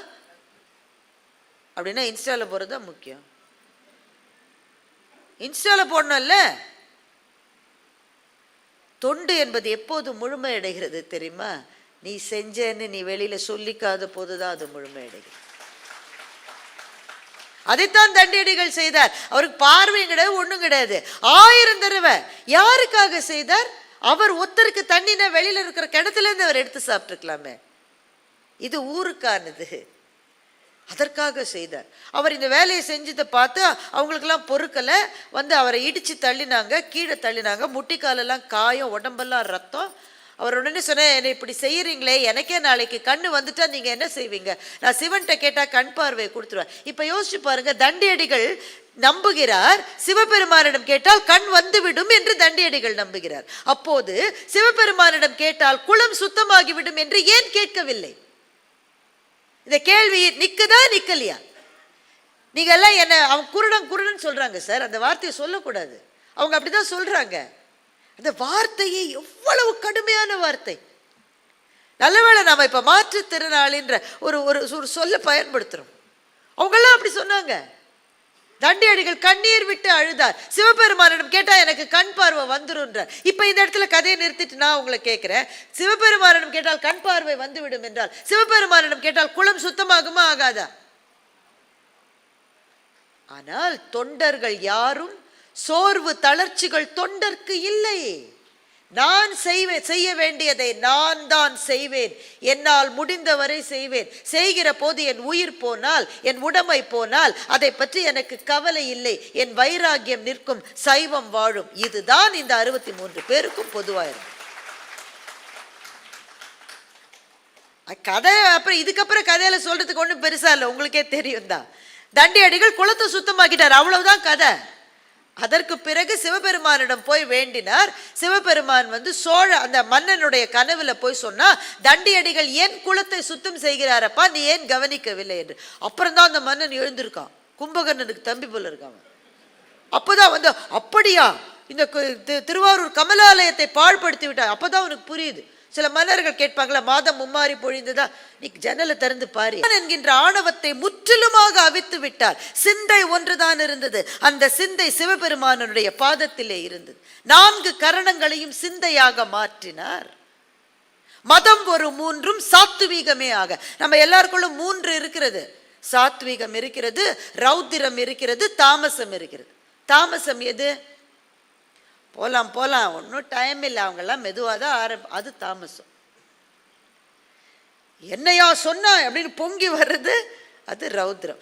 ரெண்டுத்துக்கும் நடுவில் இருக்கிறது சாத்வீகம். இது 3மே நிறைந்தவர்கள் தான் நாம. ஒன்று இல்லாம ஒன்று இருக்கவே முடியாது. ஆனா சுந்தரமூர்த்தி சுவாமி எப்படி நடராஜ பெருமானை பார்த்தாரா தெரியுமா? மதம் ஒரு 3 சாத்வீகமாயாக. அப்படி தன்னைத்தானே உருக்கி கொண்டு தெய்வத்தினுடைய தரிசனத்திலே ஈடுபட்ட அவர்களுக்கு அச்சம் என்பதே கிடையாது. வேகமா 2 எக்ஸாம்பிள் சொல்றேன். கோட்புலியார்னு ஒருத்தர் இருந்தார். போருக்கு போனாரு, ஏகப்பட்ட நெல், அதை கோவிலுக்கானது, அதை பார்த்துக்க சொல்லி பத்திரமா வைங்கன்னு சொல்லிட்டு போனார். அவர் திரும்பி வரத்துக்குள்ள அவங்க உறவுக்காரங்க, பக்கத்து வீட்டுக்காரங்க, ஊர்ல இருக்கிறவங்க எல்லாத்தையும் தின்னு தீத்து முடிச்சிட்டாங்க. அத்தனை பேரையும் வெட்டினார். வெட்டினவங்கெல்லாம் அவங்க உறவுக்காரங்களும் உண்டு. ஏன்? கொஞ்சம் நெல் எடுத்தா என்ன பெரிய சிவபெருமானுக்கு சொத்து குறைஞ்சு போயிருமா? குறையும். சிவ சொத்து குலநாசம். அப்ப இவ்வளவு பேர் செஞ்சுட்டு நல்லா இருக்காங்களேன்ற கேள்வி நமக்கு வருதா இல்லையாங்க? நான் உங்களுக்கு சொல்லுகிறேன், நல்லா இருப்பது போலத்தான் இருப்பார்கள். அதுக்கு மேல நான் சொல்லக்கூடாது. நல்ல மேடை. ஊழ்வினை உறுத்து ஊட்டும். ஒன்ன அடிக்காது ராஜா, ஒன்ன அடிக்கவே அடிக்காது. நீ நல்லா தானே இருக்காது. உன் வம்சத்தை அழிச்சிருண்டா, ஜாகிரதை ஆயிருன்னு நம்ம முன்னோர்கள் சொல்லுகிறார்கள். சில குடும்பங்கள் ஏன் அழிந்தது என்று கடைசி வரை நம்மால் கண்டுபிடிக்க முடியவில்லை தானே.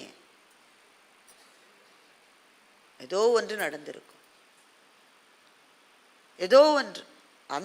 அது அடுத்த தலைமுறைக்கு போவேன் தான் கோட்புலியார் இந்த தலைமுறையிலே அந்த தண்டனையை கொடுத்தார். எதற்கும் பயம் கிடையாது அவர்களுக்கு. அச்சம் என்பதையே முழுமையாக அழித்தவர்கள். ஏன்? சிவம் என்கின்ற அந்த 5 எழுத்தை நெஞ்சத்திலே கொண்டதனால் எதை பார்த்தும் அச்சப்படாதவர்கள். எனவே பெருமக்களே, இன்னும் சொல்லுவதற்கு நிறைய செய்திகளும் கதைகளும் இருக்கின்றன. ஆனால் நான் செய்திருப்பது ஒரு வாசலை லேசாக திறந்து வைத்திருக்கிற ஒரு விஷயத்தை தான். என்னுடைய சக்திக்கு ஏற்ற அளவு மிக குறைவாக நான் செய்திருக்கிறேன். இதில் இருந்த அத்தனை பிழைகளுக்கும் நான் மாத்திரமே காரணம். இதில் ஏதாவது நிறை இருந்தால் அது சேக்கிழார் பெருமானுடைய சேவடிகளுக்கு சமர்ப்பணம். ஒரு கதையில் ஆரம்பிச்சதுனால ஒரு கதையில் சொல்லி முடிச்சிடலாம், இன்னும் அது 2 நிமிஷத்தில் முடிஞ்சிடும். ஏன்னா அப்போ தானே ட்ராமாட்டிக்காக இருக்கும். ஆரம்பிக்கும் போது என்ன ட்ராமாட்டிக்காக ஆரம்பித்தோம், காலை எந்திரத்துலலாம் ஏறி போயிட்டு சப்புன்னு இங்கேயே முடிச்சுட்டா எப்படி? சுந்தரமூர்த்தி சுவாமிகள் கைலாயத்துக்கு போனதோடு தான் கதை முடியுது, அதோடு அதை முடித்து விடலாம். சுந்தரமூர்த்தி சுவாமிகளும் சேரமான் பெருமாள் நாயனார், அவரும் ஒரு தொண்டர், அவர் ஒரு மன்னர். அந்த கதையில் நிறைய இருக்குது, நேரம் இல்லை. அவர் பூஜை செய்யும் போது சிதம்பரத்திலிருந்து நடராஜ பெருமான் சிலம்பை அசைப்பாராம், அப்போதான் பூஜையை முடிப்பார். ஒரு நாள் சிலம்பையே அசைக்கலை நடராஜ பெருமான். சேரமான் பெருமாள் நாயருக்கு பயம் வந்துச்சு, ஐயோ நான் பூஜை ஏதோ தப்பாக பண்ணிட்டேன்னு தன்னைத்தானே குத்திக்க போயிட்டார். அப்படித்தானே இவங்க எல்லாருமே செய்வாங்க. ஒரு தவறு வந்தால் அதற்கு பிறகு உயிரோடு இருக்க மாட்டார்கள், அந்த தொண்டு தொடர வேண்டும். அந்த தொண்டிலே எந்த இடர்பாடு வந்தாலும் தன்னைத்தானே அவர்கள் மறைத்து கொள்வார்கள், மாய்த்து கொள்வார்கள். அது கவலைப்பட மாட்டாங்க, அந்த உறுதி இருக்கு. சேரமான் பெருமாள் தன்னைத்தானே குத்தி கொள்ள போனார். உடனே நடராஜ பெருமான் ஐயோ இருப்பா, அங்கே சுந்தரமூர்த்தின்னு ஒருத்தன் பாடினா ரொம்ப நல்லா இருந்தது, அதை கேட்டதில் நான் சிலம்பு அசைக்க மறந்துட்டேனார். இவர் உடனே அப்படி பாடுறவர் யாருன்னு அவரை தேடி இவர் போறார். அப்புறம் 2 பேரும் ரொம்ப ஃப்ரெண்ட் ஆயிட்டாங்க. அந்த கதைகள்லாம் ரொம்ப சுவாரஸ்யமான. சேக்கிழார் எழுதியிருக்கிற பெரிய புராணம் இந்த 63 தொண்டர்களினுடைய வாழ்க்கையை சொல்லுவது மாத்திரமல்ல, தமிழகத்தினுடைய வரலாற்றை சொல்லுகிற நூல் அது. ஆதித்த சோழன் தான் சிதம்பரத்திலே பொன்னால் அந்த ஓட்டை வேய்ந்தான் என்ற தகவல் பெரிய புராணத்திலிருந்து தான் நமக்கு கிடைக்கிறது. சோழர்கள் இமயம் வரை சென்றிருந்தார்கள் என்ற தகவலை சேக்கிழார் உறுதிப்படுத்துகிறார். அப்படிப்பட்ட வரலாற்று தகவல்கள். Sekkizhar gives something like a Google map. அவர்கள் பயணம் செய்த பாதையை சேக்கிழார் விவரிக்கிறார் பாருங்கள். இன்றைக்கும் கிட்டத்தட்ட அந்த பாதைகள் அப்படியே இருக்கின்றன. இது ஒரு ஜியோகிராபிக்கல் மார்வல் பாருங்க இந்த புத்தகம், பெரிய புராணம் என்கின்ற இந்த புனித நூல். இவர் சேரமான் பெருமாள் நாயனாரும் இவரும் சுந்தரமூர்த்தி சுவாமிகளும் ஃப்ரெண்ட் ஆயிட்டாங்க. இவர் திருவஞ்சை களம், அதுதான் சேரமான் பெருமாள் நாயனாருடைய தலைநகரம். சுந்தரமூர்த்தி சுவாமிகள் அங்கே இருக்காரு. திடீர்னு அவர் இங்கே வந்த காலம் முடிந்து விட்டது. சிவபெருமான் அவரை திரும்பவும் மேலே வர சொல்றதுக்காக வெள்ளை யானை அனுப்புகிறார். ஐராவணம் அந்த யானை பேர். ஐராவதல் அது இந்திரனோடது, இது ஐராவணம். வெள்ளை யானை அனுப்புகிறார். சுந்தரமூர்த்தி சுவாமிகளுக்கு சிவபெருமானை பார்க்கிற ஆவல் ததும்புகிறது. யானை மேலே ஏறி போயிட்டார். சேரமான் பெருமாள் அவையெல்லாம் முடிச்சுட்டு வர்றாரு. எங்க அவர் போயிட்டாரு வெள்ளை யானை மேலே ஏறி. உடனே தன் குதிரையின் காதில் பஞ்சாட்சர மந்திரத்தை சேரமான் பெருமாள் சொன்னார். குதிரை உடனே வானத்திலே பறக்க ஆரம்பித்தது. யானை விட குதிரை தானங்க வேகமா போகும், அதனால யானை விட குதிரை முன்னாடி போயிருச்சு. ஆனா சுந்தரமூர்த்தி சுவாமிகள் போகிற யானைக்கு முதுகை காட்டி கொண்டு தான் போகக்கூடாது என்பதனால் சேரமான் பெருமாள் நாயனார் குதிரையை திருப்பி ரிவர்ஸ்லேயே கைலாயத்துக்கு போனார். அங்கே போனால் அவரை உள்ள விட மாட்டேன்ட்டாங்க. ஏன்? அவருக்கு பாஸ்வேர்டு தெரியாது, அதனால அவரை உள்ள விடல. நீ அழைத்தால் தான், அங்க ஒன்லி ஒன் இன்விடேஷன், நீ சும்மா சும்மா போய் நிற்க கூடாது, நீ இப்ப வரக்கூடாதுப்பா, நீ போன்றாங்க. இல்ல இல்ல என் நண்பர் வராரு, நான் அவருக்காக இங்க வந்திருக்கேன்றார். நண்பர் பேர் என்ன? சுந்தரமூர்த்தி சுவாமிகள். அவருக்கு தான் என்ட்ரி, உனக்கு கிடையாது. அவர் வாசல்லே நிற்கிறார். சுந்தரமூர்த்தி சுவாமிகள் வருகிறார். நீங்களே இங்கே நிற்கிறீர்கள், எனக்கு அனுமதி இல்லை. சுந்தரமூர்த்தி சுவாமிகள் தான் சிவபெருமானுக்கு இஸ் அவே அட் அ கால் தானே, அதனால் சொல்றார் என் நண்பர் வந்தால் தான் நான் வருவேன்றார். சிவபெருமான் என்ன செய்திருப்பான்னு நினைக்கிறீங்க? 2 பேரும் வாங்கன்னு கூப்பிட்டுக்கிட்டார். நண்பன் வராத இடத்துக்கு நான் வரமாட்டேன் என்று சொல்லுகிற அந்த தீரத்தை தன்னுடைய பயணத்தினுடைய நிறைவிலும் சுந்தரமூர்த்தி சுவாமிகள் சொன்னார் என்றால், கூடும் அன்பினில் கும்பிடல் அன்றி வீடும் வேண்டா விரனில் விளங்கினார் என்று இதைத்தான் சேக்கிழார் பெருமான் எழுதினார். அப்படி கைலாயத்துக்கு அவர்கள் போன பிறகு கடைசி சுவாரஸ்யமான ட்ரீட்மெண்ட், சேரமான் பெருமாள் நாயனார் ஒரு நூல் எழுதியிருந்தார், திருக்கைலாய உலான்னு. அந்த நூலை கையோடய எடுத்துட்டு போயிட்டு சிவபெருமான் கையிலேயே நூலை வெளியிட்டார். எனக்கு தெரிந்து சிவபெருமானை வைத்து புக் ரிலீஸ் செய்த ஒரே எழுத்தாளர் சேரமான் பெருமாள் நாயனார் தான். பெருமக்களே, பெரிய புராணம் என்பது நமக்கு கையிலே நூல் வடிவத்திலே கிடைத்த ஞானப்பால் என்று நான் சொன்னேன். ஒவ்வொரு அடியாரனுடைய வாழ்க்கையும் படித்து புரிந்து கொண்டு அதை பார்த்து அதிலே நாம் ஏறி பயணம் செய்வது என்பது 72 சிகரங்களில் ஏறுவது போல. நமக்கு முடியலாம், முடியாமலும் போகலாம். ஆனால் சேக்கிழாரினுடைய அடிப்படை தத்துவங்களில் ஏதாவது ஒன்றை நம்முடைய நெஞ்சிலே கொண்டு நம்முடைய வாழ்க்கையில் அதை பின்பற்ற தொடங்கினோம் என்றால் அதுதான் சேக்கிழார் பெருமான் விரும்பியது. ஏனென்றால் நான் ஆரம்பித்த இடத்திலேயே முடிக்கின்றேன். ஆன்மீகம் என்பதுதான் இந்த மண்ணின் பண்பாட்டை வளர்ப்பது. அந்த ஆன்மீகத்தை தாங்கி பிடிக்கிற இரு தூண்கள் பக்தியும் தொண்டும். இந்த இரண்டையும் நம் சமூகத்தில் அடுத்த தலைமுறைக்கு கொண்டு சேர்க்கிற பணி நம் ஒவ்வொருவருக்கும் இருக்கிறது.